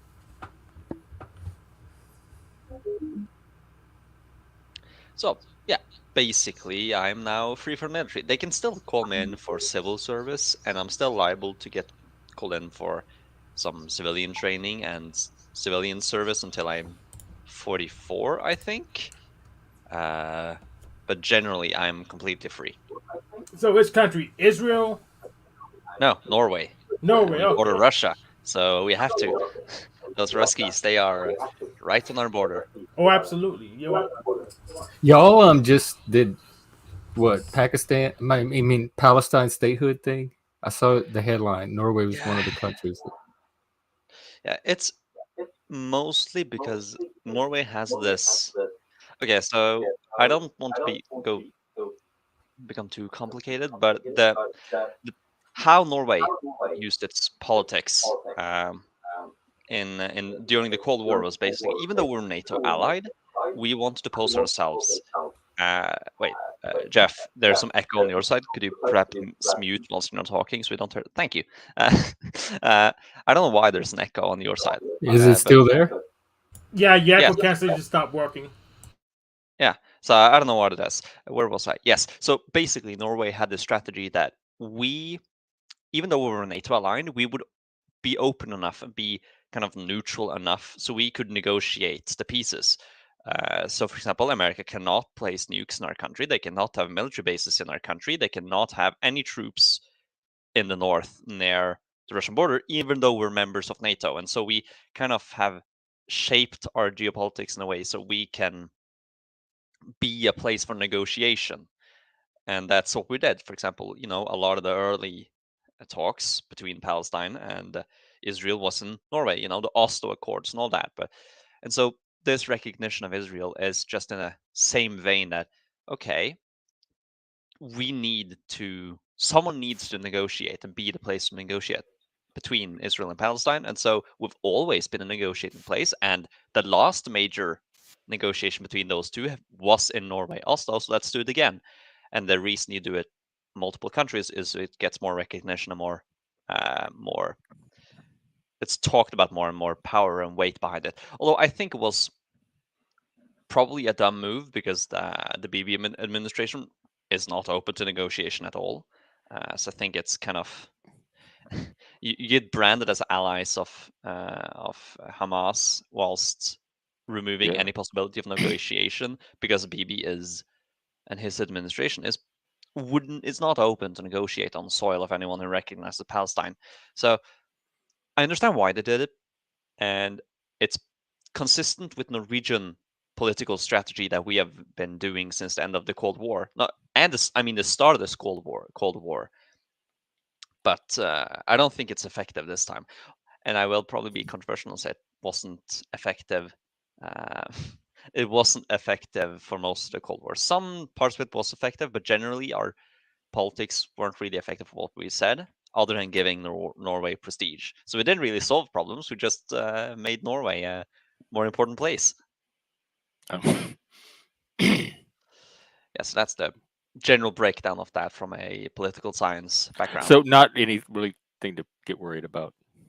No, I think it's just it removes the possibility of Norway being a place for negotiation between Israel and Palestine, which is kind No, of no more Oslo Accords here. no more Go Oslo have them Accords. somewhere else, not in Oslo. Probably in Sweden. It's most negotiations during the Cold War was somewhere in Scandinavia or the Nordics. Like it's negotiation between the West and Russia. Oh yeah, let's have it in Finland and Israel Palestine. Oh, let's have it in Oslo, and some Vietnam stuff. Yeah, the Swedes supports the North, and you have it here. And Scandinavia, not Denmark, because they're too interconnected with the mainland, but Sweden and Norway, throughout much of the more recent history, has always tried to, they're trying to win the diplomatic victory. They want to steer the diplomacy and not just militarily win. And so they've been the heart of a lot of diplomatic missions and talks. So, the biggest example being that the Nobel Prizes are in Scandinavia and the Peace Prize is in Norway. We hand that out every year. And all that is just a part of the bigger issue. Okay, so Iceman, who's Norway with, Israel or Palestine? It really depends. Norway does not have a consistent stance. Like, of course, you can say we're a Palestine supporter now with the recognition of Palestine, but they also recognize Israel. So it's not either or. It's not like Iran, which doesn't recognize Israel, I think. So, and in general, in Norway, you don't have a consensus in the population. Like the older people usually support Israel, whilst the younger support Palestine, and then within the younger, the men usually support Israel, whilst the women Palestine. And so you don't really have.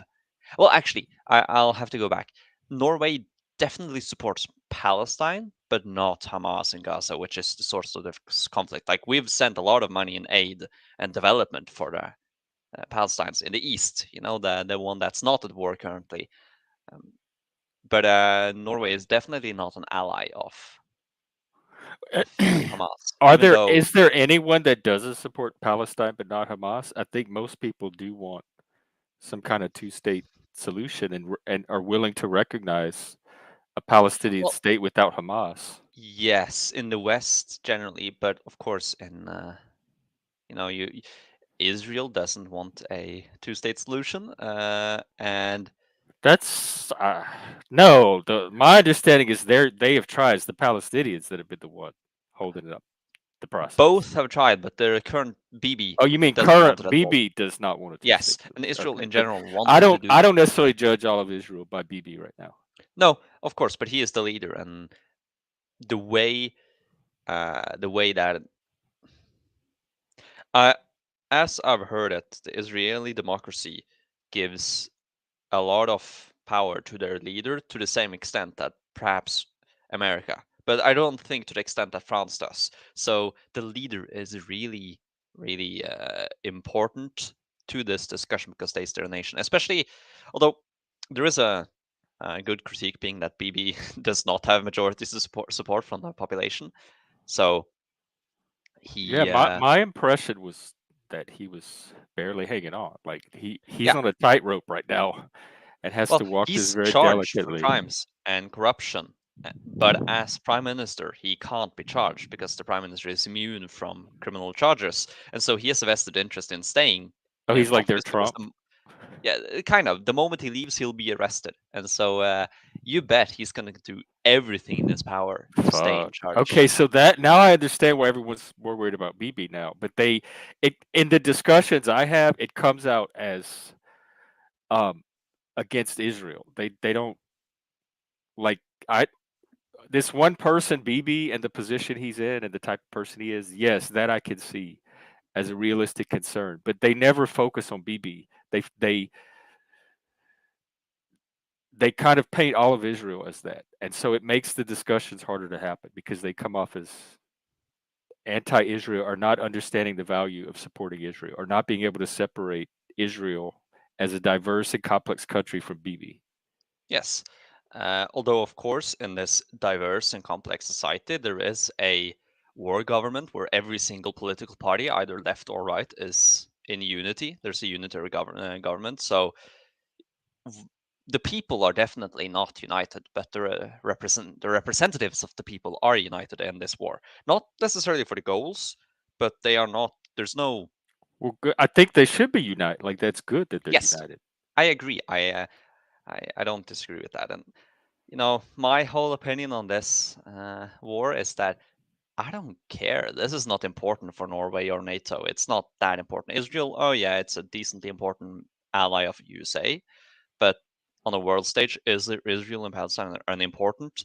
The real issue is Ukraine and Russia, because that has a direct impact on Norway and Europe and tangentially America. So I can understand why America would care for Israel, because Israel is a direct ally of America. But for me, I don't care. Like, of course, I do have opinions on them, but I don't really want to state them because that brings in a lot of conflict I don't want to have. I'd gladly have this conflict and disagreement about Russia-Ukraine because that actually matters to me.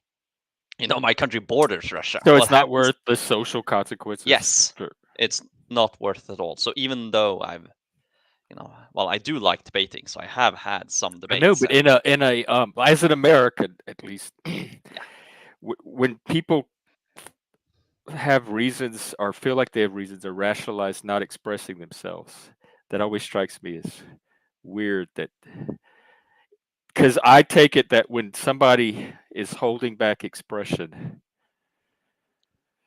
they're less free. So like there's something that's a less degree of freedom, whether it's subjective, actual, etc. But I hope and you so understand being able to have be express anything that I need to express or want to express is something like as an American, I'm just so used to taking for granted. Yeah, and if someone asked me directly, and it was in a non-malicious environment, I would give the truth. I would state my opinions on this, but there's a difference between an opinion I'd tell the truth about if asked, an opinion I'd argue for unasked. And the Ukraine conflict is something I'd argue for and care about without someone else asking, whilst Israel-Palestine is like... Because you're aware that some opinions have like social effects. Yeah. And you have to weigh my channel doesn't really have swear words. Huh? My channel doesn't really have swear words. On this stream, I can't ever guarantee. We're full of swear words. Of course, but and I'm restreaming this as well. Effect. So just keep that in mind if you stream.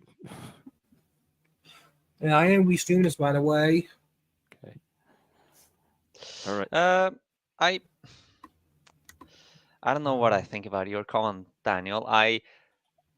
In a way, yes, this is just a proxy war, but I agree that it's just a proxy war between the West and Russia. I don't know to what extent I'd call Ukraine a puppet state, a marionette state. To some extent, they are, because they are dependent on the West for their survival. So I can see that argument, but at the same time, they do have independent actions. And if they'd been a puppet state, they would have signed a peace when in the early times, or it depends. But France is trying to put boots on the ground, though, not necessarily on the ground against Russia, but to relieve Ukrainian border guards so they can be placed on Russian borders. So it's not like we're not trying; it's just taking some time. But my perhaps very controversial opinion is that if I'm gonna go full Kissinger here, and I'd like to be, I prefer that school of thought, realism inside political science. So if I'm going to be completely Kissinger, the longer this war lasts, the better it is for the West. Including because the US? The more blood Russia spends, the weaker Russia is, and the better. The more resources Russia spends on trying to obliterate Ukraine, the better Norway is, security-wise. I know it's horribly, morally, horrible arguments from that standpoint, and all these Ukrainian kids are dying, but I am a Norwegian. I care about Ukrainians, but Jeff, prolonging is benefiting Norwegian safety hang by on, bleeding Russia. Does prolonging it run the risk of Russia gaining a victory? Like, if given enough time?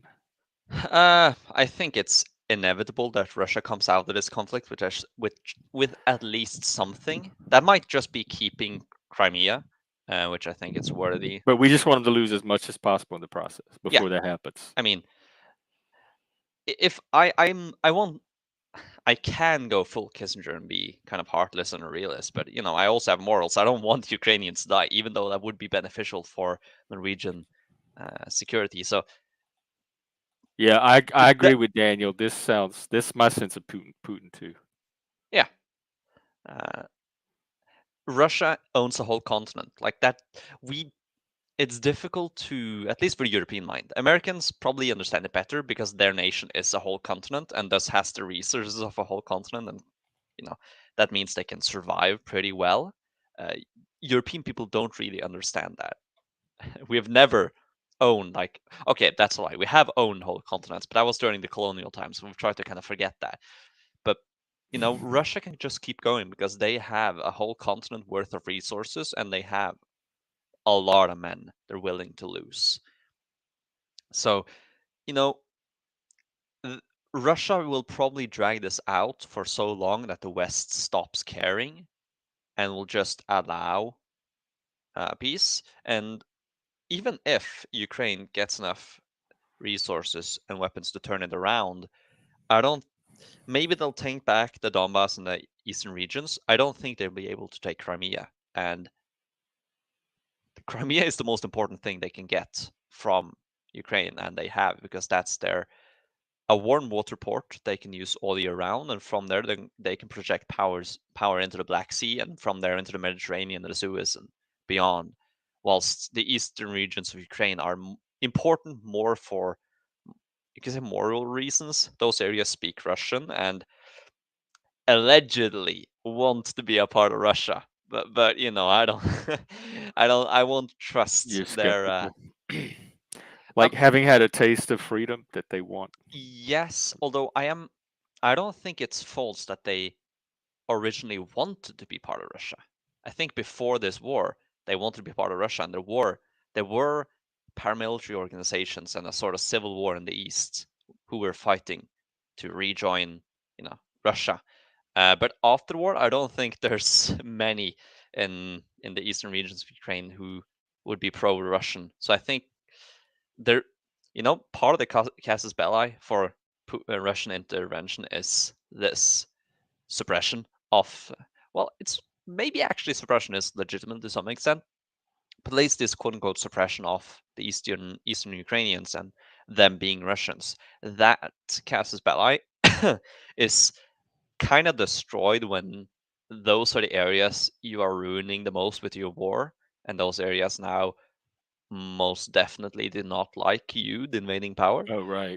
Not gonna want to join you. So they kind of ruined their own reason for attacking. Because if they just blitzed in, managed to take Kyiv, forced, Crimea is ours permanently, these areas either are annexed into Russia or they get full autonomy within Ukraine. Like, if they did that, people would probably be more happy with allowing Russia to do as they do, because those areas, they do speak Russian. They are more closely aligned with Russia. Like, if you look at the election in, was it 2018, 2019? At least, the elections leading up to the war in Ukraine, basically most of the eastern Ukraine voted the pro-Russian candidate, whilst the western Ukraine voted the pro-Western candidate, and it did look as if it was going towards a civil war. So paradoxically, the Russian invasion might also have prevented a Ukrainian civil war, because it really looked like that was what was coming, because the split was so big between the pro-Russians and the pro-Westerners. So I've rambled a lot now. I hope there's some sense in this whole thing. Oh, I followed every bit of it. I was interested. It's like I was watching a documentary. Yeah, and to just for the viewers, this is basically me just restating much of what I've learned and had about in political science class. And I would say that Norwegian people and the media and the teachers and students and the state is generally, they have biases, but they're generally scientifically accurate, or you could say factually accurate, to the extent that I actually do trust them to not spread misinformation, at least in most fields. In some fields, it's a granted that you get that sort of misinformation, but in most fields, I do trust the government, and that's how it is. I know that sounds foreign to Americans, Yeah, I but do in too. most No, areas, I'm I'm in the same boat. I try very hard to understand yeah. Well, the to be mistrust I fair, encounter here. I will say, if I wouldn't trust the American government, I trust the Norwegian one. I don't really trust American. Are you talking about federal or Ooh. like? Well, I think there's a lot of, let's say, issues with the American way of doing things. Although I'm not saying it's not a bad method of functioning by any means. So, but It's it's nothing hyper you successful. would like not trust. Like there's no inherent reason to not trust it if it's not necessarily bad. Yeah, I don't think it's the structure itself that I distrust. It's the Maybe some of the individuals. gerrymandering issues, but that's that can be. But no one's going to stop dealt. doing it. Well, actually, a lot of states have gone to a third party method of. Yeah. But generally, it's the execution of the state which I. well, I spent the other day going over Washington State's DEI department and website, so I definitely don't trust that. So yeah. like now that I'm rethinking my own trust in some parts of the government, but the government as a whole, in general, seems to be functioning and providing the type of society that it's been designed to provide here in America. Yes, that's the vital distinction. The government is functioning, and functioning pretty well, all things considered. I mean, if you look at history, even the most corrupt democracy in the modern world, which ironically would probably be Ukraine, even the most corrupt modern day democracy would still be a utopia.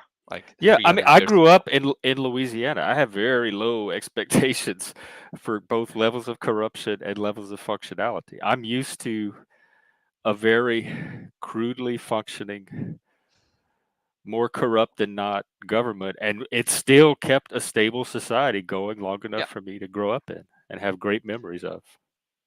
No, often I find, okay, how do I phrase this? So in most countries, you will always, there's this tendency to think that your country is the worst, because you get so much more of the information. You don't really hear much about, we hear about the Oh, like controversy the in grass America, is but not greener much. in other countries. Yes, and so it looks so good. And even when we compare the bad stuff, it looks like everything else is better. But in a certain sense, I think, at least with corruption, everyone in Norway is kind of accepting that, oh yeah, corruption is not, what we consider to be really corrupt behavior is not nearly close to what the global average for corruption is. So, for example, you have had a lot of recent scandals, but I'll go back like a year or two to a more suitable corruption scandal, and that's so. As a government representative, as someone who works in a government office in Norway, if you live far enough away from the capital city, you get a free apartment in the capital city. And can you imagine how corrupt these politicians were? They rented out that apartment. They rented it out, guys. That is like the peak of corruption. Whilst in America, it's like, oh Like yeah, I traded. knowing full well they're not supposed to be doing that. Yes. But Yes. they could get away with it because there's not going to be any Yes. consequences or accountability. But that's a single apartment with that you don't earn much money, and there isn't much in there. Whilst in America and Canada and all these other countries, like, the corruption scandals are much bigger. But I want to go back to recent scandals. So you'll just get a crash course in Norwegian scandals now. So there should probably be made a meme about this, but our current PM has he has the polar opposite of an eye for talent. he has like an eye for scandal, because I think out of like the 10 ministers he picked at the start of his government, like 5 or 6 of them have stepped down due to scandals. So, you know, for example, you have there's at least 2 people who came out that they cheated on their master's thesis, and so they just copy pasted like 30% of their master's thesis, and their whole political career was based on that master's thesis. And the most ironic part, one of the women who did this was the Minister of Higher Education. What? Oh my God! I thought the U.S. was. Wow. So she didn't want to resign. She didn't think she'd done anything wrong. The other girl who cheated, she actually admitted, okay, I was a dumb 20-year-old or 25-year-old. I'll resign and redo my masters. But the Ministry of Education, nah. But you know, that's not even the worst Ministry of Education, because she at least had a masters. The Ministry of Education before that, Tonje Brenna, she didn't even finish high school. I'm just so. I thought the U.S. was. I'm so curious how those people end up in those. Are these elected or appointed positions?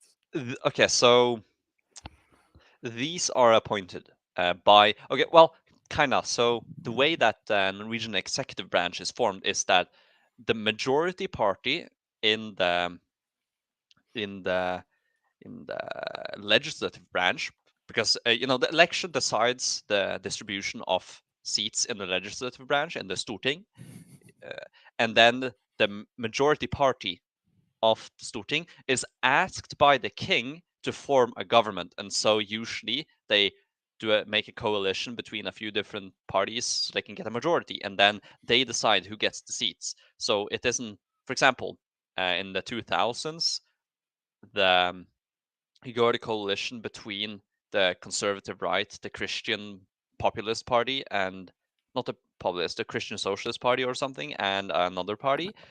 And to get that coalition and thus majority, they had to give the prime minister position to the Christians, who were the smallest party. And so the the positions in the executive are appointed, but it's still based on the distribution of seats in the legislative. But it's still like, And that was the most qualified person that they could find to appoint. no, she was just a top politician. So to give, okay, so the Labour Party, because that is the Labour Party. She's from the Labour Party. The prime minister is from the Labour Party. They have, okay, so you have different generations of politicians, of course, but the Labour Party has a very distinct, like, this group is the leaders of everything, and the rest are just, they have no power. Unless you're really old, like the current PM, because he's from a past generation. But every new, like, high positioned member of the Labour Party comes from this group, and that grouping goes back to 2011, when a guy named Anders Behring Breivik, he detonated a bomb in the middle of Norway and then went to a summer island where a bunch of teenagers were and shot down like 60 of them. And this was a summer camp for that political party's youth group. And so those who were in that summer camp basically became the new leaders of that party. It's that generation. Like, if you were not on that island, you're not part of this new leadership position, because you didn't experience this attack from the far right that we did. So And it so, consolidated this group, and they yes, have. and you know, I don't. A lot of there's a lot of controversy with the populist right, kind of blaming them for always bringing up this terrorist action, as if, you know, we survived this and so we are allowed to do whatever else. But there is legitimately something to it, that your politics were targeted by a far right terrorist. You know, there's legitimately something to that, and I can understand why they would then make this kind of new elite within the Labour Party, that everyone who was there, they actually matter. They do the decision making because they were directly targeted by these. And they kind of interpret it as these are the people who are on the right track, and these have the experience that we need to shape this nation. They actually know what the dangers are if we do it wrong. So to Like circle all being the way back, attacked gave them some kind of insider expertise that that's nobody else had.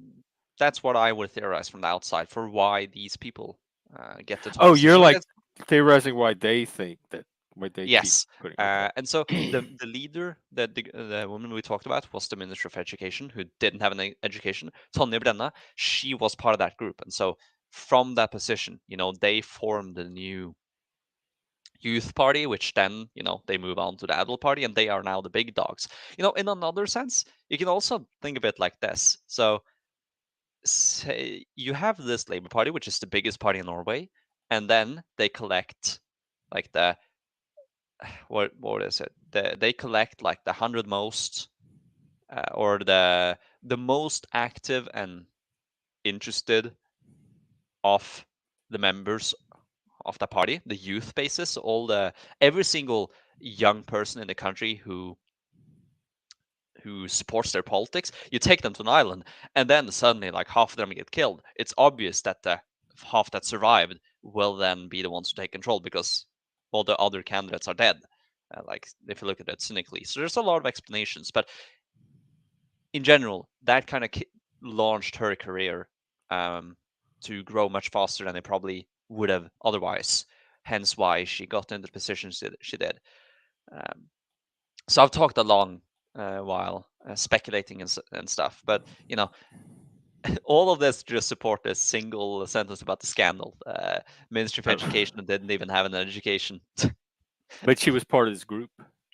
Yes. So that's like tribal over meritocracy, expertise, or group. So it's yes, and that's what you describe with this terrorist seems like the effect that Donald Trump had on people here in America without the actual attack. And they have that same mentality where a lot of them clump together and they feel like democracy is in peril and this is their last chance to save it.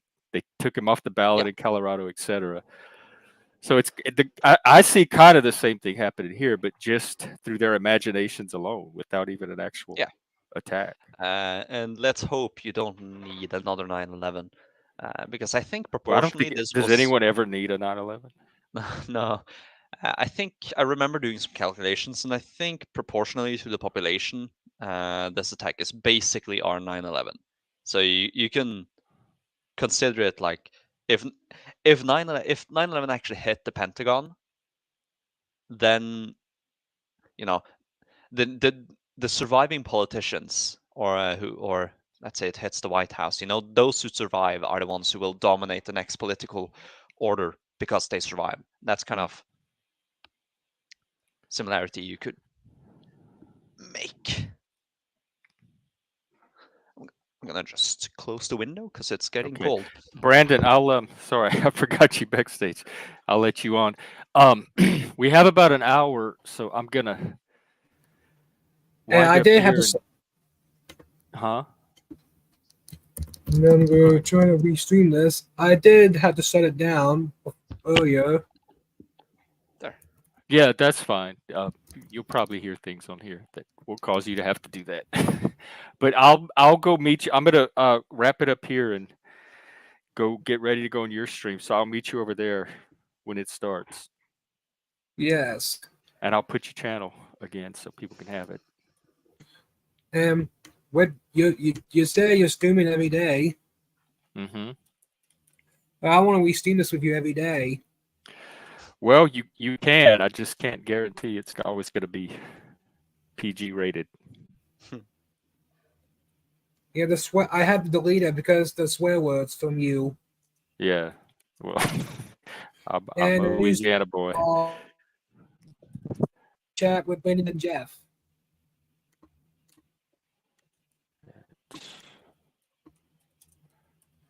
The pan link will be pinned at the top of both your chat and my chat for our stream shows. There you go. Oh, you know what? I'll put the link to the actual video. How's that? I gave Dolbez the moderator, and same with Hank.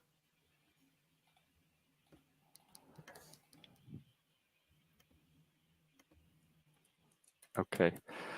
All right. So I'll see you. I'll see you there in about an hour, Brandon. Yes. Is anyone else gonna come? Anyone else? Nothing else I don't wants to know. We'll come? find out. Dolbez is going to bed, What and about Hank? Hank is going on Jack Talcott's panel. So we'll see who shows up for us. Jack Talcott's panel. Yeah. You're a good user. A user, a content creator / user. Yes. Well, too. you're an interesting one yourself. I look forward to our chat. So I'm gonna bump you out now, but then I'll see you on your channel in an hour. How's that Sad to sound? you. Okay, I'll see you there soon. Okay. Take care. Alrighty. What you got? Well. You can't ask that question. It's like asking a fruit merchant which fruit he got. I got everything. I could talk for ages. You just have to. Well, it was like a little open-ended prompt. Yeah, there's my history teacher. She likes to say, you put a tenner in him or something when I'm just blabbering. Like, I'm a machine. You just put in these coins and it just keeps on talking and talking and talking. And well, it's working. We for used my to say grade. that back home. They used to say that the adults see that about the kid, like who put a quarter in his jukebox. When Yeah. they started talking, it sh- wouldn't shut up. Oh Lord, who put a quarter in his jukebox? She's pretty old though, so that's probably okay. Actually, I called a 50-year-old old, but like Ooh, that's she's younger than me. she is older than the average teacher. I think the average teacher I have is probably 30. Ooh. Actually, now that I think about it, no, I have a lot of old teachers, but they look deceptively young. One of them looks like a sickly 20-year-old or a really, good aging 50-year-old. I don't know which is true. What a rage! Yeah, and then the other guy is just, he's he's just cool. He looks young. That's all I'll say. Okay, good thing you're graduating, I guess. Well, I am. In some sense, it'll be scary, this new adventure, you could say, because I don't know what I'm gonna do or what's gonna happen, but I'm also excited because finally I can get some freedom. Are, I gin. are you doing summer courses? No, At no, all? no, no, no, So no. you have the summer Never. to play, and then Yes. back I'll to try work. to convince and force my friends. Okay, so to make some final podcast episodes, because one of my friends who hosts a podcast will move up with me to Trondheim, but the other guy is going to military service, so we'll split up. So I'll want to push through and try to force ourselves to actually make something before. Imagine we film like 10 episodes and then we have a release schedule where we do like every 3 weeks and we space it out as long as possible. Maybe we I don't haven't end up. seen one in a while. Have you done one? No. Well, it depends. If you saw episode 5, then you're caught up, and that was 6 months ago. So, Oh, that's probably the last one I saw. Yeah. yeah, it was the one with the stoicist, the one where you had a little rap in the middle, and we talked about actually a lot of disagreement, which was surprising. I would have expected more disagreement from my history friend, although we had a big disagreement at the Byzantine Empire, which is just a replay of our disagreements in class. But yeah, I'll Did want you to. did you you so you did 10, you still you have them already ready to go, or you have to still No, I record them? want to force ourselves to do it. So Oh, we have okay. a timeline. Like when summer ends, we split up. So that's our timeline. We want to force through as many as we can in that. And I'm tempted to try starting to making my own content. Like the issue is, I can talk forever. That's content. That is like that Yeah, is but the content that people need to hear. I don't want to be too much. I don't want to just sit and talk for ages. I want to make something Look at more Jordan specific. Peterson. True. but he has at least decades of teaching experience behind it. I don't have that. Okay, Although I may. let me help you with this. Have you seen the competition? Have you been hanging out here and seeing No, what? but I'm not thinking about streaming. Okay, I'm not thinking about streaming. Oh, That just takes, like doing video essays. yes, like I could perhaps do streaming if I want to, but I don't want that to be the launch, you could say. I want to, if I do streams, I want that to be because I already have a community that I want to interact with Yeah. more directly.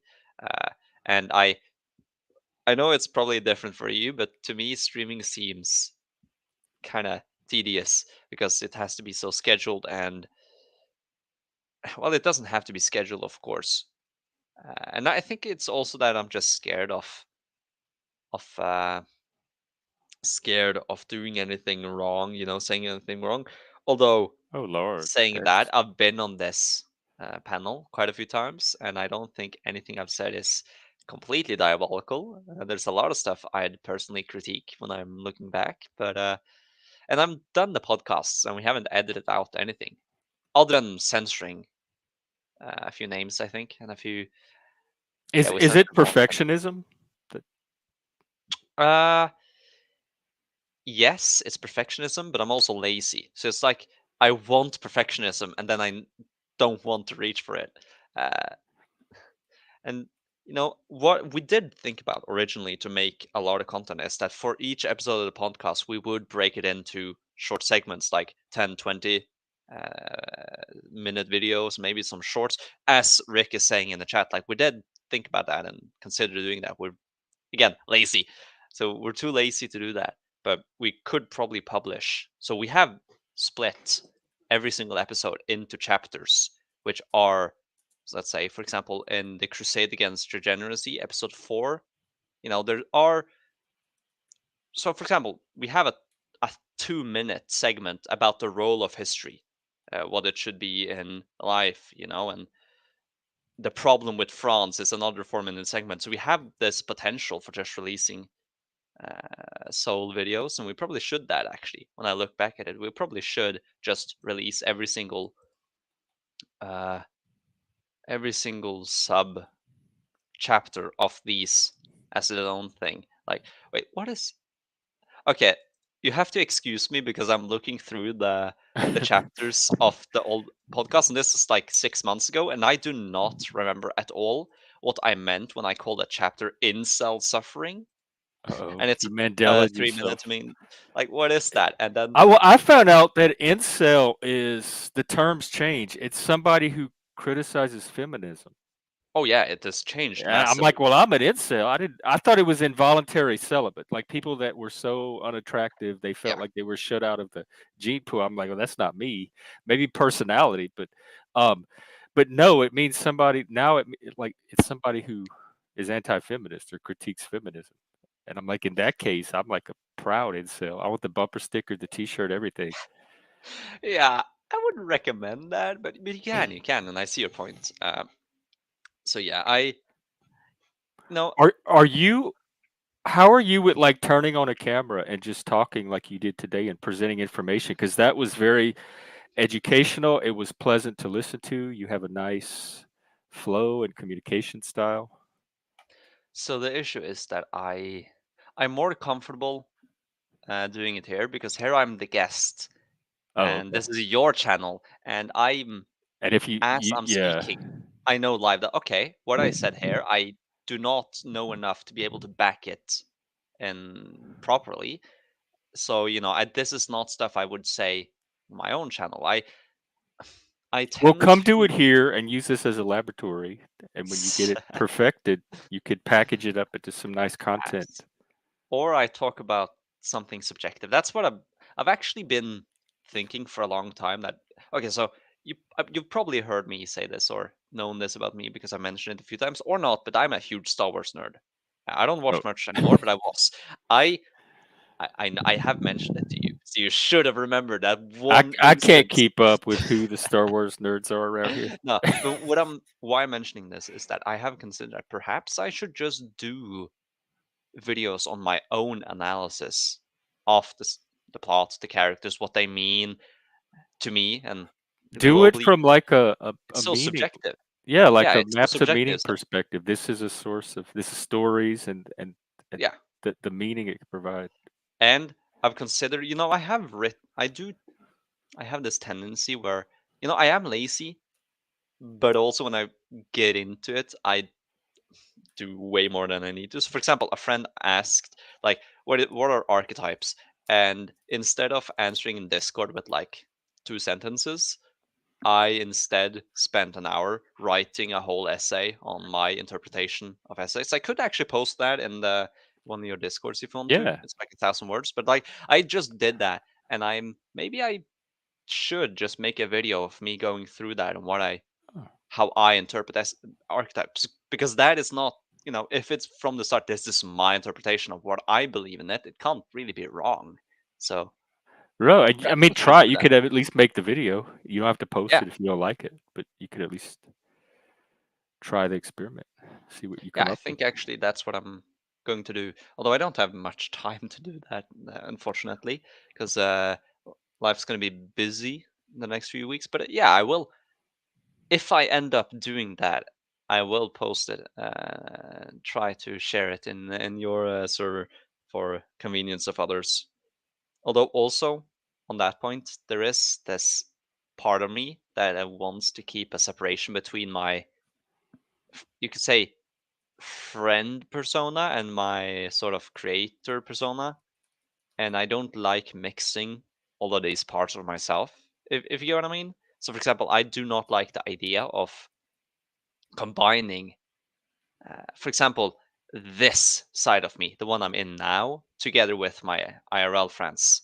I don't like the idea of that, nor do I like the idea of combining this online persona I have with the real life. And so that kind of also goes and translates to the So you're creation. pretty good at you're pretty confident about keeping them separate until one day when they mix and somebody at your Yeah, school saw you on the YouTube stream and oh look, yeah. Dolbez is on No, this. I think At some there's always the risk they're gonna merge or yeah. intersect at some point. Well, there is one guy I know in school who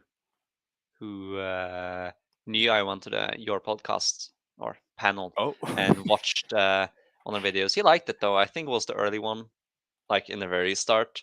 Oh But yeah. that's more because I talked about it in an offhand way. Because it's not like I would prefer a soft separation. It's not like I'm keeping this side secret, Uh, and I am doing a God podcast. forbid Oh, somebody see the Dolbez that shows up on here. yeah. Oh, that was actually so. So we made a podcast and we didn't expect I wouldn't say it didn't go viral at all. It only has like a few hundred views per video, but in school, not only did our friends watch it and anticipate it in a live stream, but also other people in class, even the girls. Like, it's just these people I don't really talk to, just sat down and watched this. Even a watch party, like What? three of my friends just got together to sit down and watch the podcast, come to school, critique it to my face, and then I agree with this, I disagree with this, and I that's even how we got one of our love. guests. Like, for one podcast, my friend was dissing the Red Baron, the German pilot, and one of my friends in school like, "You're wrong about the Red Baron," and that's why we brought him in for his podcast episode where we had a whole part where he dissected that the guy's argument about the Red Baron, and they went back and forth about it. But it's not. It's even I worse. think It this wasn't is the just my own future. I class. really do. It was also other classes. So you know, not just people I talk to, also people I don't really know. That I watched it. And now they all saw you on the YouTube. No, I don't think they see me here because the only way you could connect this side of me with my own podcast is well, of course you can my face obviously and my name, but you don't want to find that easily. But it's the Discord, in the Discord server, because I have my podcast in my Discord bio Oh, somewhere there. And so if you see that, oh, I'm in this group and I have my Discord, you can connect it, but that won't really happen. But in general, it was kind of wild the beginning, especially the anticipation when I had. Like, if you look at it from pure views, I am still kind of shocked at how, I it's not much if I looked at it objectively, but getting like 100 views, 200 views, it is funny. I do enjoy it. It is good to see that other people enjoy it too. The best is when you get arguments in school because of it. For Because example, it's the something Red on the Baron, YouTube. yes, or the Apple thing. So What's the Apple thing? okay, so in one of our episodes, I don't remember if it's 2 or 3, we talked about apples and how they, when they're ripe, they're red, when they're unripe, they're green. And my friend didn't know that. But then in the comments and in school, it was like, okay, yes, that's most apples, but there are also some apples that are just green when ripe The too. Granny Smith. Yeah, and so there's just this that sparked the debate. But I'm sad we just quit and didn't make anything more. It could have been good, but again, that's just our laziness. It takes time and effort to get to the place and actually film. So, but okay, I'll put this as a promise that you shouldn't trust me to hold. Okay, I could do I that. will try to at least get one episode out before summer's end. So Okay. if I fail at that, I'm a failure completely. Well, I mean, see where your creativity takes you, and see what your summer brings. And what really helps me with perfectionism is the freedom to fail. It's fine to fail. You learn from failures. It's fine to mess up. It's fine to break things while you're learning and figuring out your future, because you're not the type that's going to follow a pre-laid template anyway. You're going Yeah, to be forging your own path. So you're going to have perfectionism's not necessarily going to be the best strategy going into that. I need to force myself to just start doing. You know what? I've also considered just making videos on the books I've read and talking about them. But again, then when I compare myself with other book reviewers, it's so they put in so much effort and work, and they have all these citations and direct quotes from the books, and I'm like, I kind of forgot a lot of the details, but like it's the generalities that matter, and so kind of not. I wouldn't say Well, that's intimidated, kind but of what I'm doing with my little yeah. topics. So It's maybe I very I easy would to. do that. Make some make some episodes on Star Wars because I'm a that was my childhood. Probably some books I've read, and oh boy, that'll be a harsh one for all the French people out there. And then I'm French. because I didn't I don't I talked to one of my friends earlier, and she's French, and mentioned that I finished reading my second novel by Albert Camus, the French Uh-huh. philosophist and Wrote The Stranger. novelist. Yeah, I fit. The Stranger is Existentialist. actually the one I finished reading, uh, and my sort of controversial opinion is that the prose is kind of boring. He doesn't write that. He doesn't write bad, but he doesn't write that good either. The prose is boring, and she got so mad.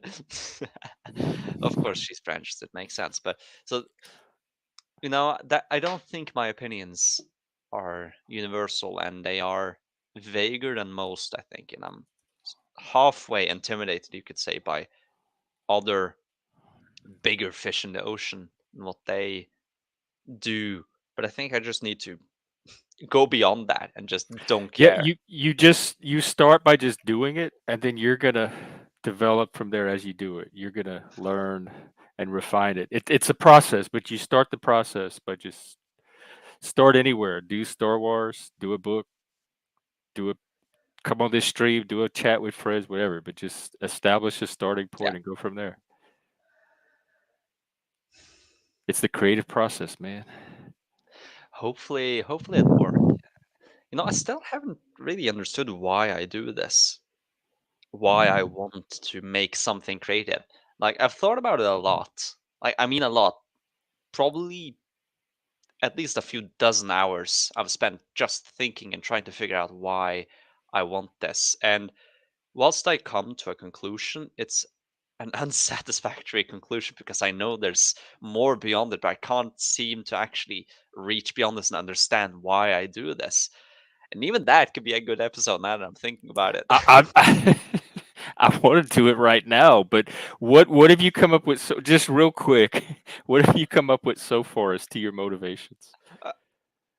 Okay, well, I don't think it can be quick, but let's just say one word: immortality.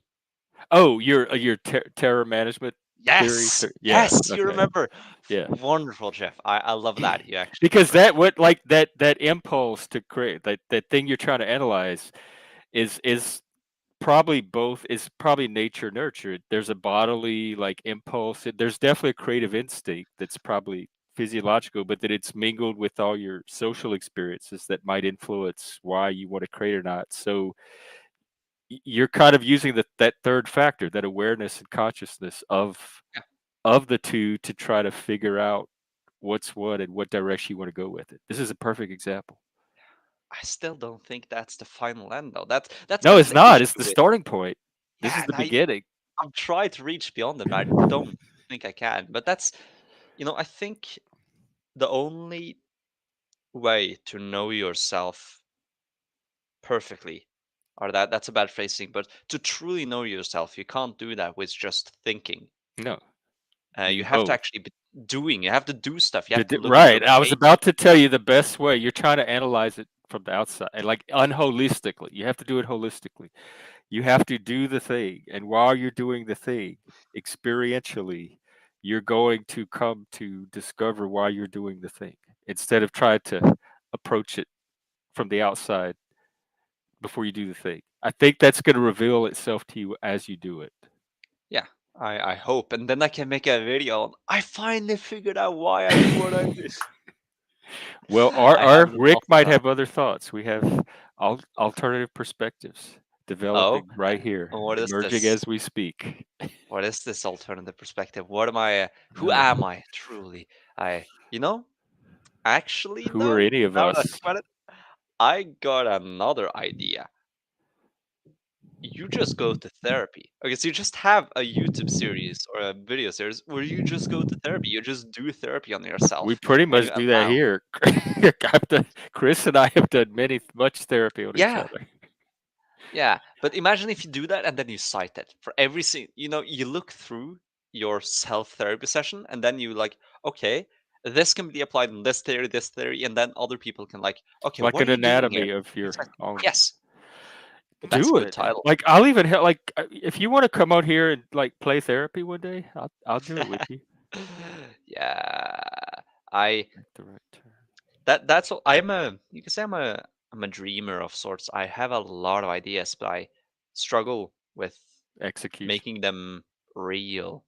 I have noticed that Chris has that, and other people on here, Lib has that, and we've talked about that before. The dreamers versus the doers, and how there seems to be a lot of dreamers that show up here, but finding the ones that can actually take it. Because I'm a doer. Like the minute we talk about something, I'm ready to go. Ooh. Let's do it. A Well, camping trip, a hike. We talked about like doing a game, a role playing game, and streaming it. I thought the next day we were going to be streaming a game, and none of it happened because it was all dreaming. And it's how to translate the dreaming into action, into you know, content.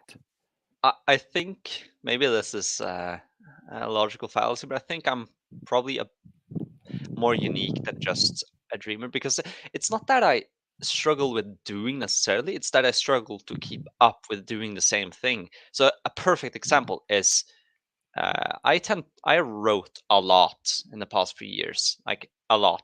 I counted up. I have 200,000 words worth of writing in Word documents, but it's just first chapters and prologues. I have like 100 first chapters of stories that I started and I wrote until I went to sleep, and then when I woke up, I want to do a new thing. That was always So the you're issue. very cardinal. In astrology, they call that cardinal. Yeah, Like I you're good can't at keep beginning my and energy. originating. Yeah, I can't keep my energy beyond. It's not even sleeping. It's generally beyond either eating, school, or sleeping. If I do something before those things, I struggle with doing the same thing after because there's just something when I wake up. this idea I had is not as interesting. But that is your that's your pattern for whatever reason.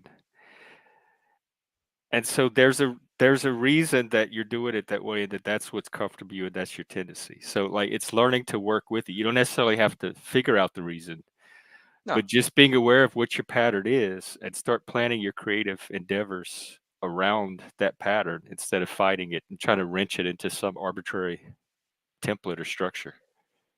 That's what I trying to sort of work with it for oh holy shit, that's long ago. Oh no. But it was over a Really? year ago, and to my age a year is a You're lot. only in I high don't school. That was so long Yeah, ago.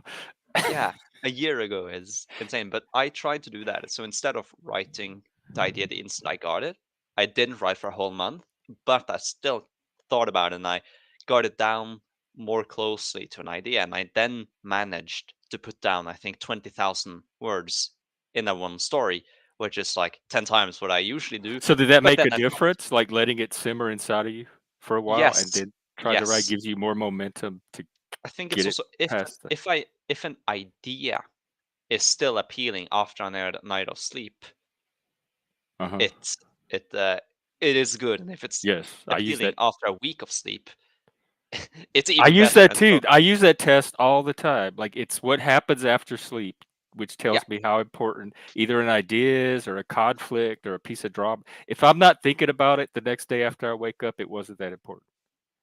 And I can let it go. So I use that sleep test for a lot of things. That is very helpful. and I need to exploit that more. I think I have an issue.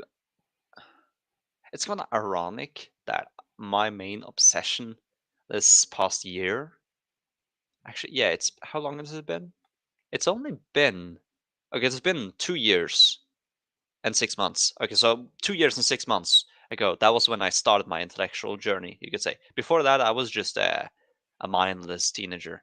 I don't Of believe it. course, yeah. Well, of course, it was still me. I still had interests in history and had my education and socialization, but like in general, I was just a mindless dude. I didn't really care for anything intellectual, really beyond what is funny and beyond history. But then I discovered psychology and I got really interested in that. But it's ironic that the more I learned about psychology, the less real my self perception was. And so, how I tried to act and change myself was, it was based on ideas of not of how I actually were. I didn't really understand who I actually was. I don't understand who I am.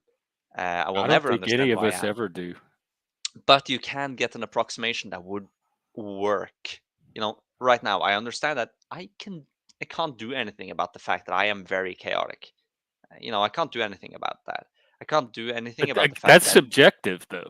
Like it's appearing to you as chaos, but there's probably an order or a pattern to it that you can yes, make but use by of. chaotic I mean more in the sense that some people, their moods and energies, they are more long lasting, but perhaps not as intense. But I generally have shorter periods, but more intense. Uh-huh. So it's I kind of merge and mix subjective and objective views, outside and inside views of everything, because I think it's a separation is useful in certain regards, but we evolved to merge them. So I'm merging them whenever that's applicable. So, I am a chaotic individual. I can't do anything about that. I struggle with deadlines, but I never struggle with completing stuff, which, and I do generally good. I can delay a thing for months, but I still get it done on the last few days, and I still do decently. So it's not that, this might sound arrogant, but being procrastinating a lot is not an issue. Is less of an issue the more intelligent you are. And that sounds very arrogant, I know, but like if I didn't follow along for math for like a whole semester or a whole topic, I could still catch up enough to get a decent grade in 2 days. And that's what I did. I didn't listen along Oh God, at that all was for my 6 whole months. strategy getting And through then school. the last, the 2 days before the test, I just, I just looked up some stuff, memorized a bit, and understood it, and then I got one of the best grades in class. Not the best, and it's much worse than I could have gotten, but it shows the fact that procrastination is not as big of an issue if you can actually deal with the consequences of it, and that just makes me procrastinate more because I don't get punished for it. Well, I was about to say, be careful, because it's very common, especially people like us, to coast through high school and then get to college and finally have to be met with actual challenges and Yes. actual and not have built up that skill set that people that have to be persistent and work through things that they don't find easy have. Yeah. Although to my benefit there, what I want to study in psychology in uni is psychology, which I'm already kind of doing Yeah. on I my think your own in my interest free will time. carry you through, but I think Yes. this ability to coast, you're going to finally like come up with some barriers to that where you actually are going to Yeah. have to. Well, I think I kind of hit that. I think I would have hit that in high school if it weren't for my friends. So I kind of found this, my main way of learning and studying is by debating and talking to people. And I have a friend group full of people with a wide variety of interests, and everyone is intelligent. Everyone can debate in good faith. Everyone is pleasant to be around. Like that fosters an environment of learning. Damn, just bring them here. Instead of me just writing down and memorizing, I'll just debate about it with my friend. So, for example, Yeah. when I last year when I began sociology, we I was in one of my friends was there. Oh well, we became friends through that, and that's the guy who was on the podcast, the monarchist guy. And so for the entire subject for a whole year, we didn't really follow along at all. We just sat in the back, like just whispering to each other and debating and discussing. And often it was completely irrelevant. Like we would debate who is greatest, Alexander the Great or Napoleon. That was like our Alexander. no Napoleon. That was our Alexander. casual. Oh, It's anyway, go ahead Napoleon. with your story. We actually, when in the back, we have two people, Corella DeVille, who I don't know, and Cyrax Archive, who I don't know. And I would love to talk, but I was actually trying to wrap up because I'm doing another stream in about 20 minutes. So Dolbez and I try to bring this one to a close. But Yeah. I may do an evening stream tonight. If I don't, I'm here tomorrow every day at the same time. So if Yeah. you come back tomorrow and I can figure out who you are, we can get you on the panel. I apologize. You know Well, what do you I want should to? do? I really do have to wrap it up. We could do this Yeah. all day, but do you want I'll to have a one end with last anything? sentence, which is unrelated to the topic we just asked. But if I ever end up making a panel, I'll make sure that you're my first guest. Just Oh, because you were mine. yes, Yes. to fulfill the circle. Okay, deal. But See, yeah, I'll that's pattern and order and meaning and superstition, totally unrelated to anything factual. circular composition. Our English teacher will be very happy if we make this a story. Okay. Well, I'm in But for yeah, it. I'll allow you to go now, and I'll need to sleep because it's 11:30 p.m. Okay. Well, rest well, and I'm going off to Looney Tune land. I'm leaving this Looney Tune land and going to the other one. Okay. All right. Well, take care. See ya. Definitely we'll talk again. All right. And for the two of you in the back, I really do. I could keep going for hours, but yeah, I believe, like I see one of you on camera. I don't know if you're the same person or not, but I'm just running out of time today, so I have to end up the stream. But come on tomorrow and we can chat. All right. That's all I got for you. Might be back tonight. We'll definitely be back tomorrow. Okay. Hey, Krill, I see you. Do y'all want to do that? Y'all want to come back tomorrow? And we can take it from there. Otherwise, I have to say goodbye and head over to Brandon Looney Tunes. I'm supposed to be on his stream in about 15 minutes. So see everybody there. Okay, take care.